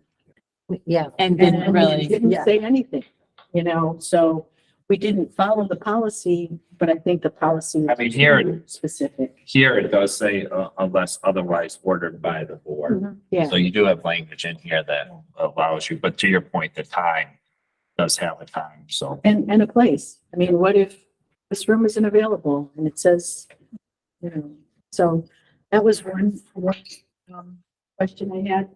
And the second one is there are a couple places that it still has, includes language about regional school district options that shouldn't be in there. It's in section E. It's in section C, 2C. I'm sorry. Yeah, there's, it's part of it. Yeah, it should just be removed. It should be Correct. removed because we're not regional and it's not. Correct. Yep. Oh, okay. So we would need to remove that. Yep. Okay. Those are my questions. No, I think, okay. I think they're valid. Like that. It just gives us more flexibility year to year, whether it's that there's construction in where we are or somebody can't make a 7 o'clock meeting and Because there will decide to be, change it. journey at 9:30 too, that could be an issue sometimes, that we decide, right? So setting that specific time, we. Well, I think that maybe, I don't know, we've had that thing about having to vote if it goes past 10 for a long time, but I think the point was if it's 7, then it's 9:30 because it's the 2.5 hours. So if you're going past that, you have to vote that you agree to go past that. I know that has been in policy, so I'm not sure. But yeah, that has to do with the start time as well. So we could still have 9:30, whether we start at 7 or 7:30 if the meeting's going past. So from now until November, well, end of October, we'd still have to do 7:30, otherwise it'd be special meetings. Right. And then in November, set our dates for the following year, we would be able to at that point say, okay, 7 o'clock. So we could, if we chose to do 7 o'clock instead of 7:30, now we could make a motion that all future meetings would be at 7 o'clock rather than 7:30. They would just be, and that they will be special meetings. So it would just change the label on the agenda from regular meeting to special meeting. We don't have to change it, till then either. I mean, So I guess what are people's thoughts about switching to 7, like starting in February? I call this special meeting. You have to call it something different, right? My only concerns, initial concerns are just the other meetings and other things that go around our 7:30 time. So like tonight's a perfect example, like would all of that be able to work adjusting it all by half an hour? Would all of our subcommittee meetings be okay with us meeting a half an hour earlier than the 6 o'clock? So if everybody's fine with all that, I'm okay with it. I just want us to all, trickle down effect. That would be the two boards that meet prior to a board meeting. So it's the board of finance, finance It would be committee. finance, it would be policy, curric- policy. BPR meets, Curriculum meets before, but it's not usually the same night as the, Board meeting. the, Well, we have sometimes. no, I was gonna say as the, Oh, the special thing we had tonight. I'm sorry, the student recognition. Meets the night of the finding. correct, town finance. So our second board, the second meeting, our second regular meeting, nobody meets before that. Oh, we do. Oh, we do. So it's every Wednesday is vacant. Facilities hasn't started. It's starting the first Wednesday. The second Wednesday is your finance subcommittee. The third Wednesday, which is aligned with the town finance, third Wednesday is aligned with the town board of finances, BPR. I think, Daryl, are you curriculum council the fourth? Are you Wednesday? No, we're a Wednesday. We tie in with the other board meeting. Yeah, which is. Yeah. So you're the fourth. Yeah. Yeah. Yeah. So we don't usually need to meet as early, like I think we're usually 6. Well, it depends how much there is, either 6 or 6:30. Yeah, but I mean, we do 6 so we can be done by 7 so we can set up the room. Right. I mean, we could certainly push it back. And we can meet in I mean, another. most subcommittees should take an hour or less. Yeah. So you could go 5:30 or 6:30 for your subcommittee meetings. I mean, we did 6 to 7 tonight and then they went in the other room. Yeah. Like Daryl said, maybe we could meet in another room for the subcommittee so that they could back us up. Yeah. Fran, did you have concerns about the 5:30 time too? I know you had shared with me. I was gonna say, depending on the day. Yeah, I find it, I'm sorry, for myself, I would find it very difficult to make because I'm on a lot of those subcommittees. So for me, I'd be starting at 5:30 or 5 o'clock. And I mean, I have a hard enough time getting there for the times when it's 5:30. I've just got kids to get off the bus and what have you. And I realize that that's at 4 o'clock. My last one gets off at 4 o'clock and it'll be different next year, but But you have things like dinner and stuff. yeah, and all those little people need to eat before they scatter for their evening activities. So I understand that. The finance committee said at 6 o'clock tonight and we were going to be done by 7. So I don't know what BPR, how long their meetings are, and I don't know about curriculum. I don't know about any of the others, but I don't think it's a problem for finance. I mean, I think if we can try to stick the subcommittee meetings to 6, that would be ideal, but. And then worst case scenario, I feel like if we try it after a few months and it's like not working, is there an option to maybe revise it? Have special meetings the rest of the year. Well, I think that's why we don't. Posting, yeah. Yeah, that's why we don't. That's why we want Everybody to. don't want to time in. Yeah, so that we can just say, "No, we're going that way." We could try it for a couple of months at 7 and have a couple special meetings a month and see how it works. I mean, I think, I appreciated Jessica sending out all those reminders ahead and she'll have to go back and fix the time and make it a special, but, obviously it's already, Can I make a suggestion? yes, go ahead. Since we need to amend, this needs to get fixed. There's things in here that have to get taken out. I would suggest that I will withdraw my motion for the approval of this policy. Withdraw the motion for the Leaving. deleting. Deleting of the other And one. instead making motion to waive this policy through the remainder of this school year. Which Well, we means we want can then that. change the meeting time, try it out from now until June and see how it works. That's a good compliment. We have the ability to wait. Yeah. Yeah. And then BPR can work, you know, if there's some little changes, BPR can work on that and bring it back. See how the subcommittees. See how it shakes out. All right, so You made a motion. There's a motion on the table right now. I will rescind my motion. Well, I have to rescind okay, my so we second. need to. And you rescind your. Jessica scraps that last. There's a lot of scribbling happening. Okay, so we're rescinding the motion that was on the table and the second, but there was a motion made to, sorry. I can find out. So you're delete it, so we No, need I to. need to rescind my motion for the deletion of policy 9,000. Then I will rescind my second. And then 2/3 of us have to vote to approve. The rescinding of the motions. All right, so I would entertain a vote on the rescinding of the motions. All in favor of the rescinding? Aye. Aye. Now, Okay.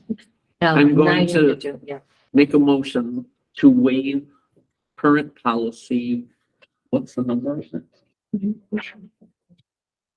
It was, 9,000. 9,000. 932. Yeah. Make a motion to waive current policy 9321 for the duration of this school year.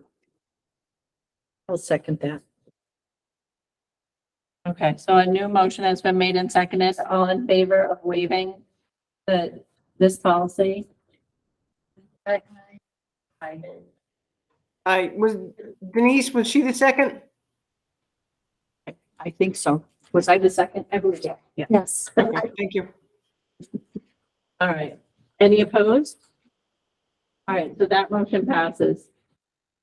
So with the waiving, just in a general sense, so we can let Jessica know, are we wanting to start meeting at 7 in March or in April? Like at the, not the next meeting, because it would be, you know, February 28th or. And you also have a budget We already workshop have- before the next meeting. Right, that's what I'm saying. We don't want to move the next meeting because we have the budget workshops coming up and things are kind of set, but do we want to do it for the first meeting in March? Okay, so for the first meeting in March, if we could make that a, 7 o'clock. At We 7 have to be o'clock. special. It has to be posted as a special meeting. Because we've already. Because we voted moved it. on the first. yeah. Can I just ask, we say a special meeting, would that somehow be confusing? Special, it's fine. No, it's fine. It's happened on occasion. Yes. It's not the first time it's ever happened. Okay, You know, I don't think anybody would even notice it. I know, I just, it's a question. Well, we are, well, us wording it that way is legitimately taking care of what we did. It's the legal. It's a legal way to do it. I don't think anybody would ever even look at it and go. Maybe we'll get people because they'll want to know why we. I want to know why we're having a special meeting. All right. So in the interest of time, as it is already 9:15. Can we also recap? We're gonna still look at getting this Yeah, we can send this to BPR and look at it. suggestions. Yeah, And then it'll come back to us. yes, it would come back to us. We can make it effective, even if it comes back to us right away, we can make it effective November or whatever. So the next BPR meeting is February 21st. Correct. Yeah, yeah. Okay. I don't know. That's about, I guess probably our ongoing approval of policies, but okay. All right. Thank you, everybody, for that. Although it was a little confusing, I apologize. Thank you. All right, so our next item is new business for discussion, and this is about the school facilities study and assessment and the February 8th, 2024 presentation. No need to discuss that. Obviously, there's a lot to unpack there. So I'm sure this won't be the only time that we discuss this, but if people did want to bring up specific concerns or. You know, what? I have a suggestion. Why don't we, because I mean, I think they're all here. There, I think Betsy is the one who was in place too, but I'm sure she's been, oh, no, you were there. Did you go? No, you were Betsy away. was not. But I'm sure she was. Yeah, but I looked through the everything. I was looking through the PowerPoint. Maybe each of us briefly say like what? Just briefly. Each of us what? I'm sorry. Briefly say like what we took from the. meeting. Briefly. It was not at all surprising that they came back with the amount that they came back on. My personal opinion on it is that, we need to get our facilities committee working and we need to do it quickly. This is going to be a long process and because it's educational based, we need to be the driving force behind this. The town is more than willing to get involved. But it's up to us to not let this become another thing where we get this thing and then 5 years from now we're going, oh God, where are we going? So I just think we need to forge ahead. I had a thought and it just. I would say that, I guess one of the things that maybe surprised me a little bit was how long and in-depth the discussion was regarding, the consolidation of the buildings and not so much, and I guess I had brought up one of the questions about like the final option, of, you know, the ad hoc projects, because I feel like, I mean, I don't know much, I don't have a ton of experience with this, but I feel like from a town member perspective, especially for people that might not have children in the school system, I feel like that's a very quick and easy fix, even though like it's going to cost more in the long run, but I feel like, oh, there was my thought. So I think a lot of our effort is going to come from community, like outreach and awareness and education about, you know, what is the long term and really how it's benefiting the community overall and not just families that have children in the school system. Because, you know, I feel like we had so much discussion about like combining the middle school and high school, because like we know that that's going to be the more cost effective option in the long run. But I feel like gathering community support for that is going to be really, really difficult. So I feel like it's going to kind of have to be an ongoing battle of like balancing the two. So that was kind of my biggest takeaway with that. I'm gonna pass because I wasn't there for the, all the conversation. I mean, I read everything. I thought it was very comprehensive, but I didn't hear. I hope we don't jump into something before we really explore. And I totally agree that, if we can move this forward in a positive way, community overall, that we're in a better position. Absolutely. Do we know if this was video? It was. So It was would be recorded. probably really good to see how the conversation, yeah. I think the Because mic there's a was lot in of and out on a couple of the things, but you definitely get the gist. of it. Yeah. You get a lot more than just the PowerPoint. Right, that's what, yeah. There was a lot of conversation. So my concerns, my thoughts on it are, one, the facilities committee now absolutely has a task, and the sooner we can meet, and you're saying the first? It's the first Wednesday in March is on the schedule, so it's March 6th. Who's on that committee? I am. Me, Denise, Fran, and Courtney. Yeah, Courtney. I don't think I have. I'll look at the time just because I'll be interested. I mean, I did have a question with that. Is there any, like, as far as any boards, or, community members you'd like me to invite to that meeting? Well, so Or do you want to I have do an have, initial conversation I first? wasn't done with my. Okay. That's part of it. Yep. Is that I think first, the facilities committee needs to sort of flush out what that group feels, and we need to bring that to the whole board before we start getting, and then we have to go to the community on all aspects, from boards and commissions to parents to people that don't have kids in the schools, but we have to have some solid something to present to them, whether it's just fixing the roofs and all of that, or building a new school or whatever we decide to do. But I think we need to take some time to flush it out very basically with the facilities committee and then, with the whole board. And we have to vote on something that we would then be doing, like community outreach across the board and get, I participated in a long time ago and it was related to school something where I remember being at a table with like 6 other people.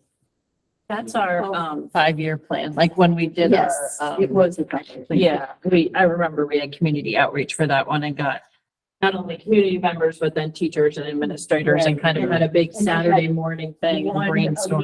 Kind at the table so that then everybody kind of just sort of, shares ideas and then you come out of that with even better ideas. Yeah, I think having another community conversation would be very beneficial, but I do agree. I think the facilities subcommittee needs to meet at least once to kind of discuss what direction we might want to move in or what we think before we have other people kind of come in. And I'm sorry, I just want to say, I'm thinking about this, I'm getting into stuff, but maybe this wasn't one of our major goals to begin with, right?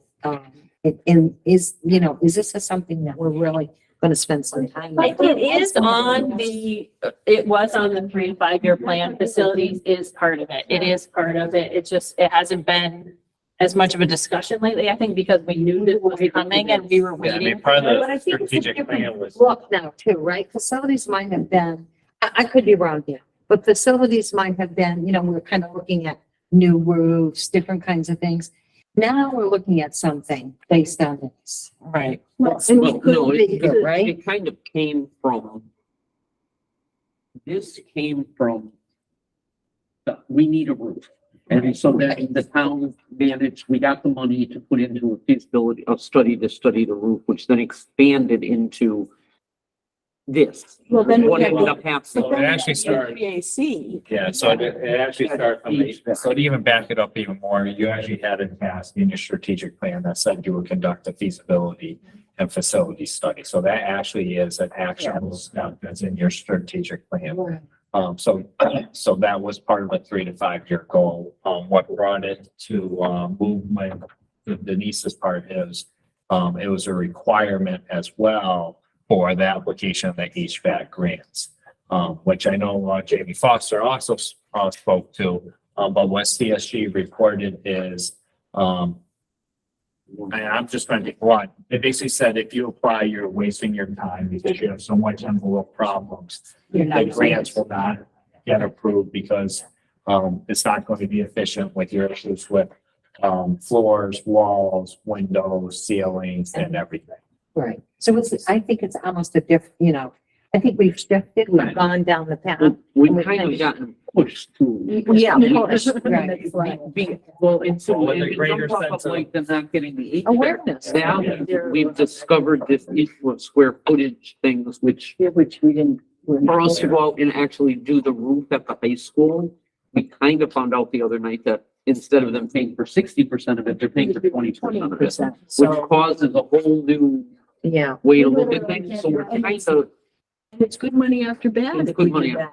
I mean, if we change the footprint of the Ames building, then, we roof something at 80% of the cost that needs to then be torn apart or whatever. So I think we really have a lot to discuss. Yeah, I definitely think the facilities. Courtney, do you have anything? I mean, I can piggyback on what everybody's kind of said. I think there's a whole lot to chew. I wasn't surprised to see how much it was going to cost. I definitely think it's important to get as much community perspective as we can. Yeah, we need to get started. Things I took from it were, I do think we need to release the town on looking at the whole population and the square footage stuff, just so we have The demographics.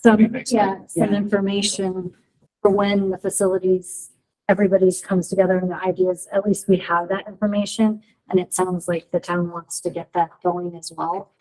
And they'll pay for it. from what I Yeah, because understand, my understanding is there's still money that's left That's there right. from the original purpose, and this would be part of that purpose. I think like to your point, Denise, I think we need to start looking at the strategizing and narrowing down some of the ideas. I mean, that you think it's going to be best for the students and also for just the people of the town and what's best for them. Jason had a couple of different ideas that night as well. So, I mean, I think some input, but I agree with Noreen. I think that, you know, I think that we should be a major part of the decision making. You know, that there are schools and, you know, I think our voice should be a loud one. So I'm eager to see like where this goes because I just think that this is just going to add that much more to our town. It's going to, I really think we're going to have a lot more families want to come back in. And I think we need to look at that stuff. That's going to increase revenue. It's going to be a win-win for everybody. We passed the invisible lady here. I did. Fran, I passed you. I'm sorry. That's okay. No, I agree with you and Noreen. I believe that this is primarily a Board of Education issue, and I think that Patrick's voice should almost be the loudest with, you know, with our, definitely our input. But I also want to make sure that when that demographic study is done, that we do build into that and the flexibility to allow for when the students start to come back to East Windsor because they see that they don't have to sit on a bus for an hour twice a day or pay exorbitant fees to go to private school because they can get that education here. So that's my piece.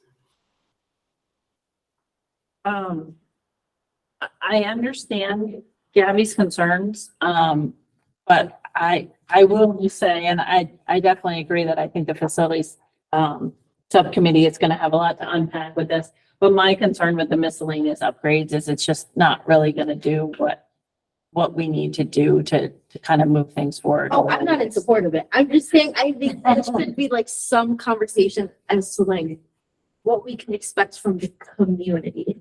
Because I think there are definitely going to be community members that will support that option, even though we don't. Yeah. So I feel like we should at least have a conversation about how we're going to respond to that perspective from the community and how we're going to navigate that discussion. I think that was more like my. No, that makes sense. That has to be part of it. Yeah. Because I feel like we've been doing a lot of patchwork and it's not been boding well for us. So I think we need to look at other options, and I would also agree that the superintendent and the Board of Ed needs to be the driver on this in terms of, but with input from the community in terms of figuring out.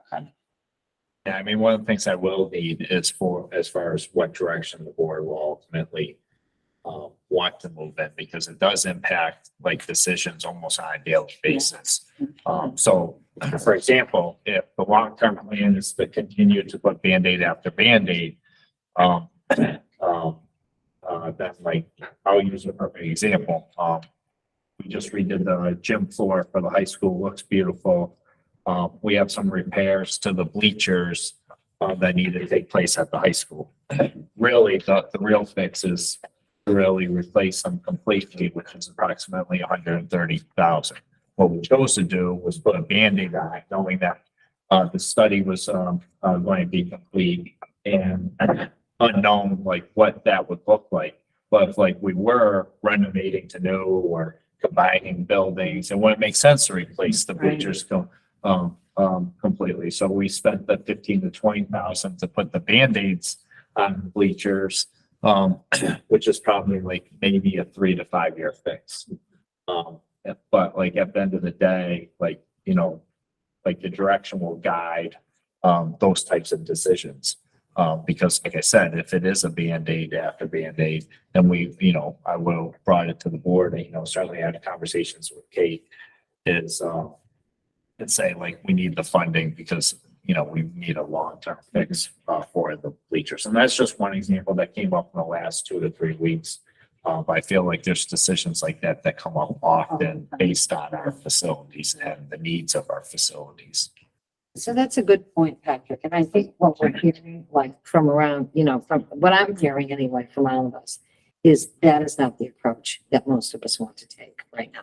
But we have to But we can't just let the bleachers fall apart or Yeah. whatever. But so we have to do something. We have to, We have to and that have would be, a and that's kind of a discussion discussion of that too, kind of right? thing. What is kind of essential, right, to take care of, as opposed to some of those other, you know, and I think the demographic study is going to be interesting, and even to Fran's point, you know, if we have a declining enrollment, that's going to be another issue.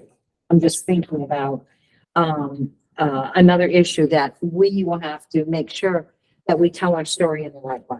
Yeah, I do want to point out though, the enrollment projections, they did actually demonstrate a slight increase. Okay, that's good news. Enrollment has held steady the last 2 to 3 years.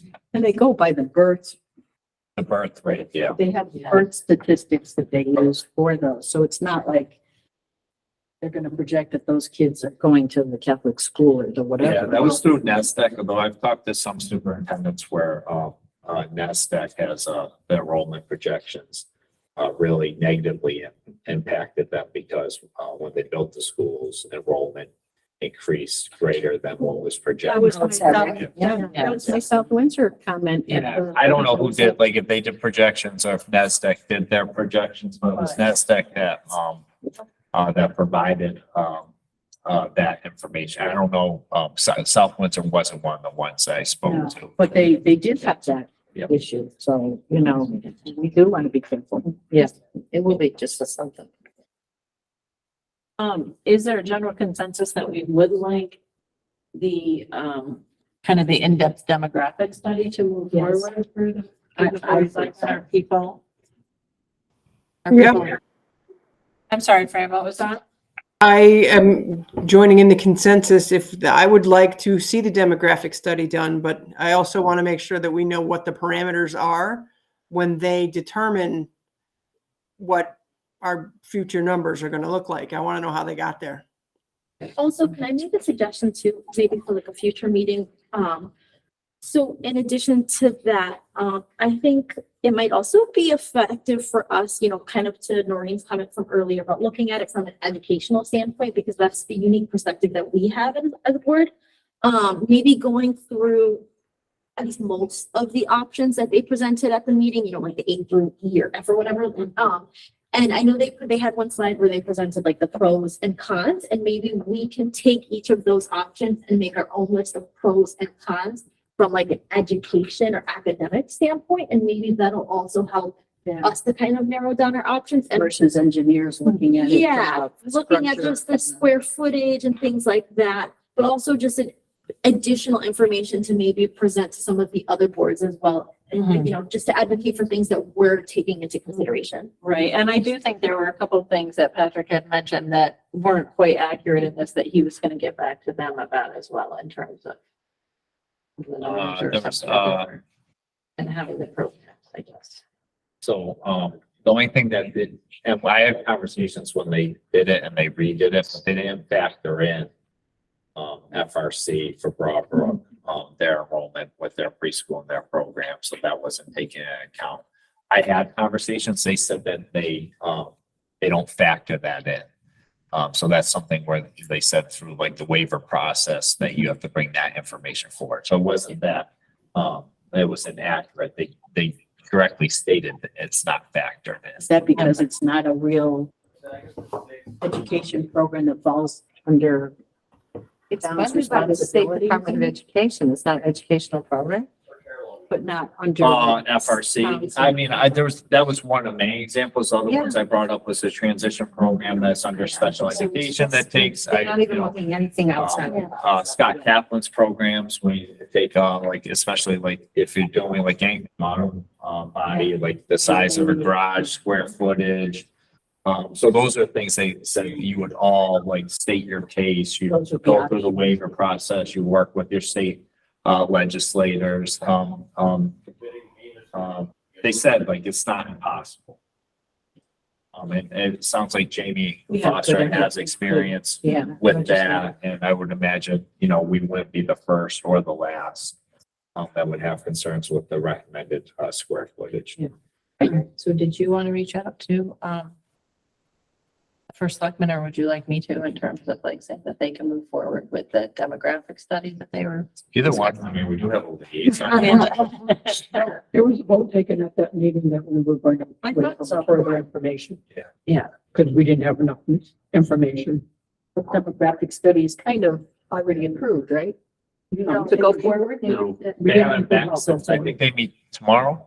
tomorrow Tomorrow. Yeah. I think we left it as we would provide some we information. would provide them information, and we didn't believe we'd get it to them by in time for Jason to do his agenda. Mhm. So it'll have to be the next. The following meeting. Okay. Yeah, I can follow up to see what information they would need to assist with moving that forward.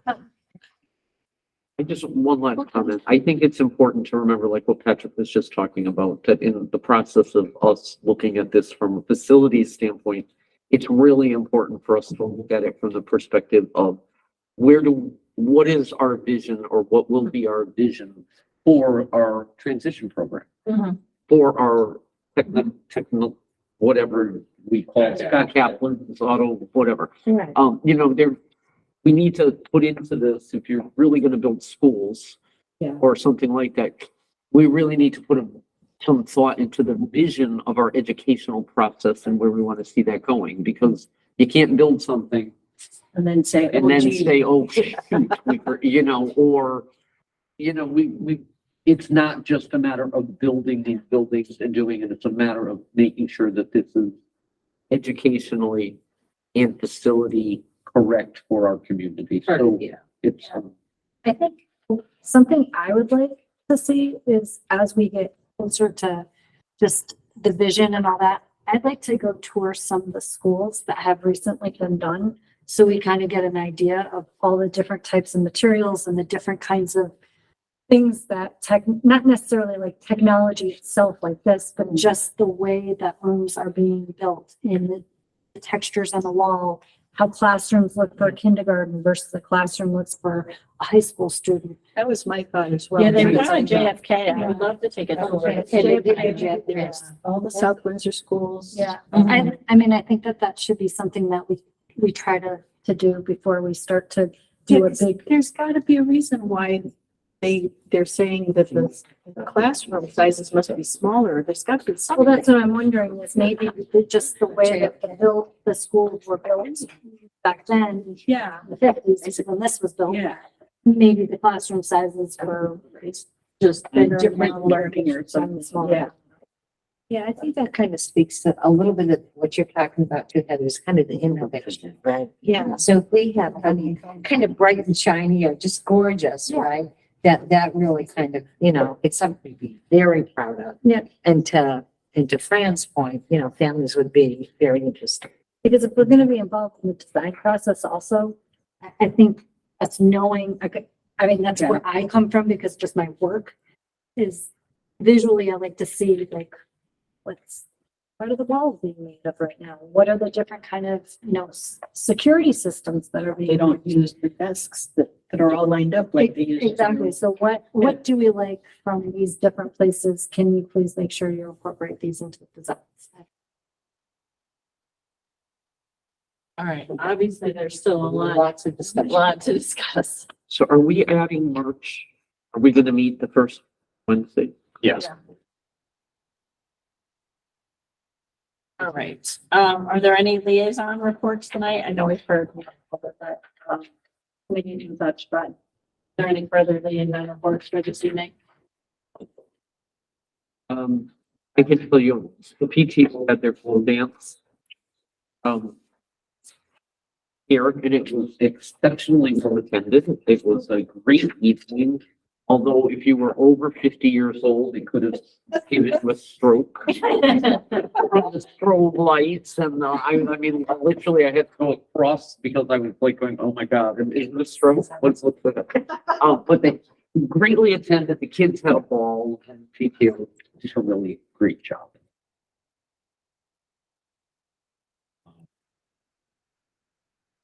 And then I did the packaging. Fran, do we need a pension board update or anything from you? Well, they met, the market is think it's in a little bit of an upswing, but there's nothing more exciting than that. You know, it's just riding the market right now, so. All right, thank So, you. Yep. It's the only board selectmen update that I had from the first meeting of the month. The other thing that I guess would be kind of relevant to us, this was before all of the discussions of the budget. Arts and culture is planning on becoming a permanent committee, or they're kind of working towards that. They kind of tabled some further discussions to future meetings. They weren't officially able to vote on that. But they talked about, you know, how that's going to impact all of the other boards. And I know they've collaborated with us in the past. And so I think that's something that they're going to look to do, that, you know, more outreach and collaboration with existing, you know, stakeholders in the community and things like that. So I think just something that we can all look forward to if that becomes a permanent committee. All right, public participation number 2. Do we have anybody from the public who would like to comment? There's only one public here. We're all looking at you, Miss Public. All right. Stick my nose where I don't belong. But on this school study, and I haven't come to any conclusion one way or the other, because none of those are for anything that I have planned, as an individual. So, but looking at what was presented, there's a whole lot more issues other than physical structure of the building. There's going to be union contracts that need to be looked at. There's got to be, other contracts that need to be looked at. So it's just not that. So it's just not the building structure. It's everything else and what you're going to do for programming moving forward. So I don't want you guys to lose sight of that. And then at the end of the day, keep in mind that we have a charter revision that has a 2% cap. And it's going to, whatever you do, it's going to determine the change in what the federal government's going to give us. And what the state's going to give us will have an impact. And having gone through, looking at school changes in the past, the public is going to have to be involved. And it's going to get ugly. And then it's going to get better, then it's going to get ugly. So just be prepared. It's not going to be as smooth. Like, I do agree that the Board of Ed should take the lead on what you need for the educational purpose, and then the town will pick up the facility purpose, in my opinion, as an individual, but that's just me. So good luck. Good luck with that, Steve. All right. Do we have miscellaneous for? Just real quick, we talking about JFK. I've had an opportunity to be in JFK for a couple of occasions, but if you're going to tour schools, talk to the students and ask them what they think of JFK, and get it from class point A to point B and what they think of it when they got to run upstairs, that kind of stuff.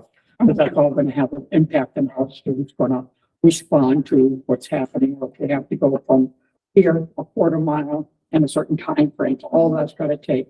I look at their cafeteria area and their backspace area that's in the rear of the building. Way too large. Like walking into a mall and there's nothing there. Maybe it's different if there's a lunch break. I was going to say, I'm sure during lunch it might be a little. So I would go over there and take a look, because this company did that building. And you have a better, you're going to deal with this company, then you want to see something they've done, not something somebody else has done. No, something else.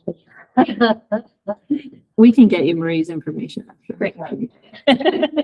Miscellaneous, I have a real quick, we, saying the first Wednesday in March would be facilities, but we reserve that for. Extra budget in case. Yeah. Just so that we know. Yep. I mean, we can schedule it, but I was gonna put on my calendar, it's going over another one.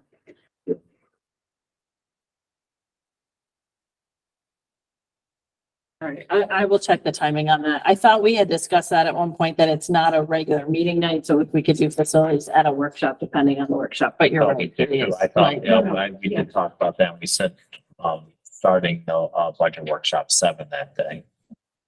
We thought that's. Yeah, so that may have been how we were. So I'll double check that. There was one that was at a different. Yeah, at a different time. So we'll double check that. Check it right now. One. Finance, and I'm not even sure if we're doing it. The board of the finance subcommittee met earlier today, and we made decisions as to what cost centers we're going to handle during our budget session. I don't know, Patrick, do you have any more copies of this, or? I do not, Ryan, have the copy, so I apologize.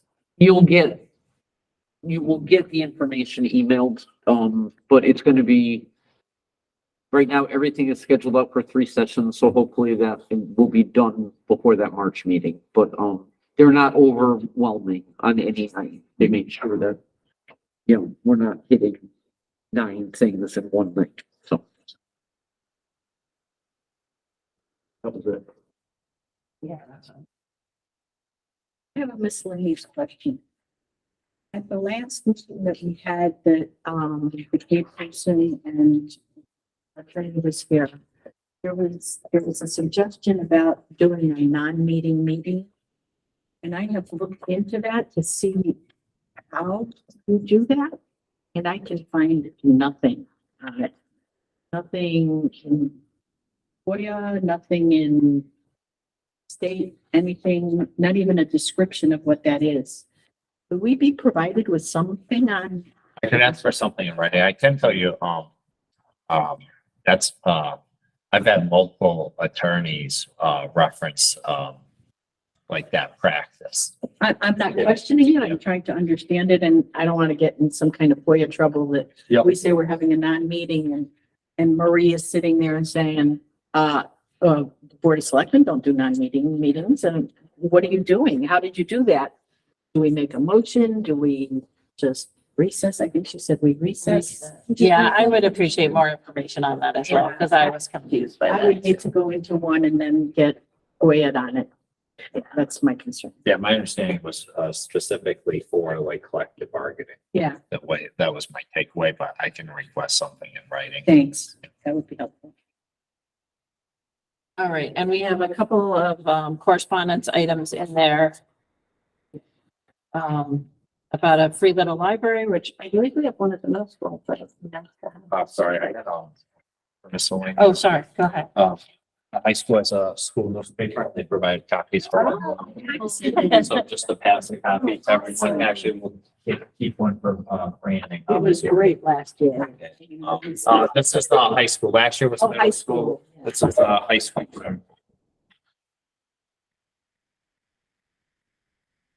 You know, if I was one short.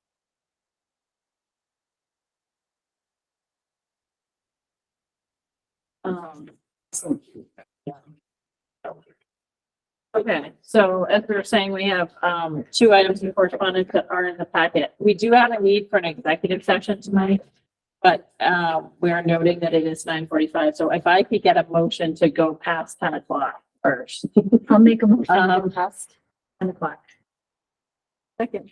All right, so we have a motion by Heather and a second by Denise to go past 10 o'clock. All in favor of the motion? Aye. And Fran is waiting, so any opposed? All right, the motion passes to go past 10 o'clock, and then I would entertain a motion to go into executive session to discuss the appointment, employment, performance of evaluation, dismissal, or the health of a public officer or employee. This is regarding the superintendent's evaluation this evening. And then we also have pending litigation that we need to update the board on. All right, so Heather made the motion. And Courtney seconded. All in favor for going into executive session? Aye. Are you guys good as well in terms of? Yeah. Okay. Any opposed to going to executive session? All right, so we will be going into executive session. I think we're just gonna take a moment. Pillows cold. Thank you for your service again, DJ.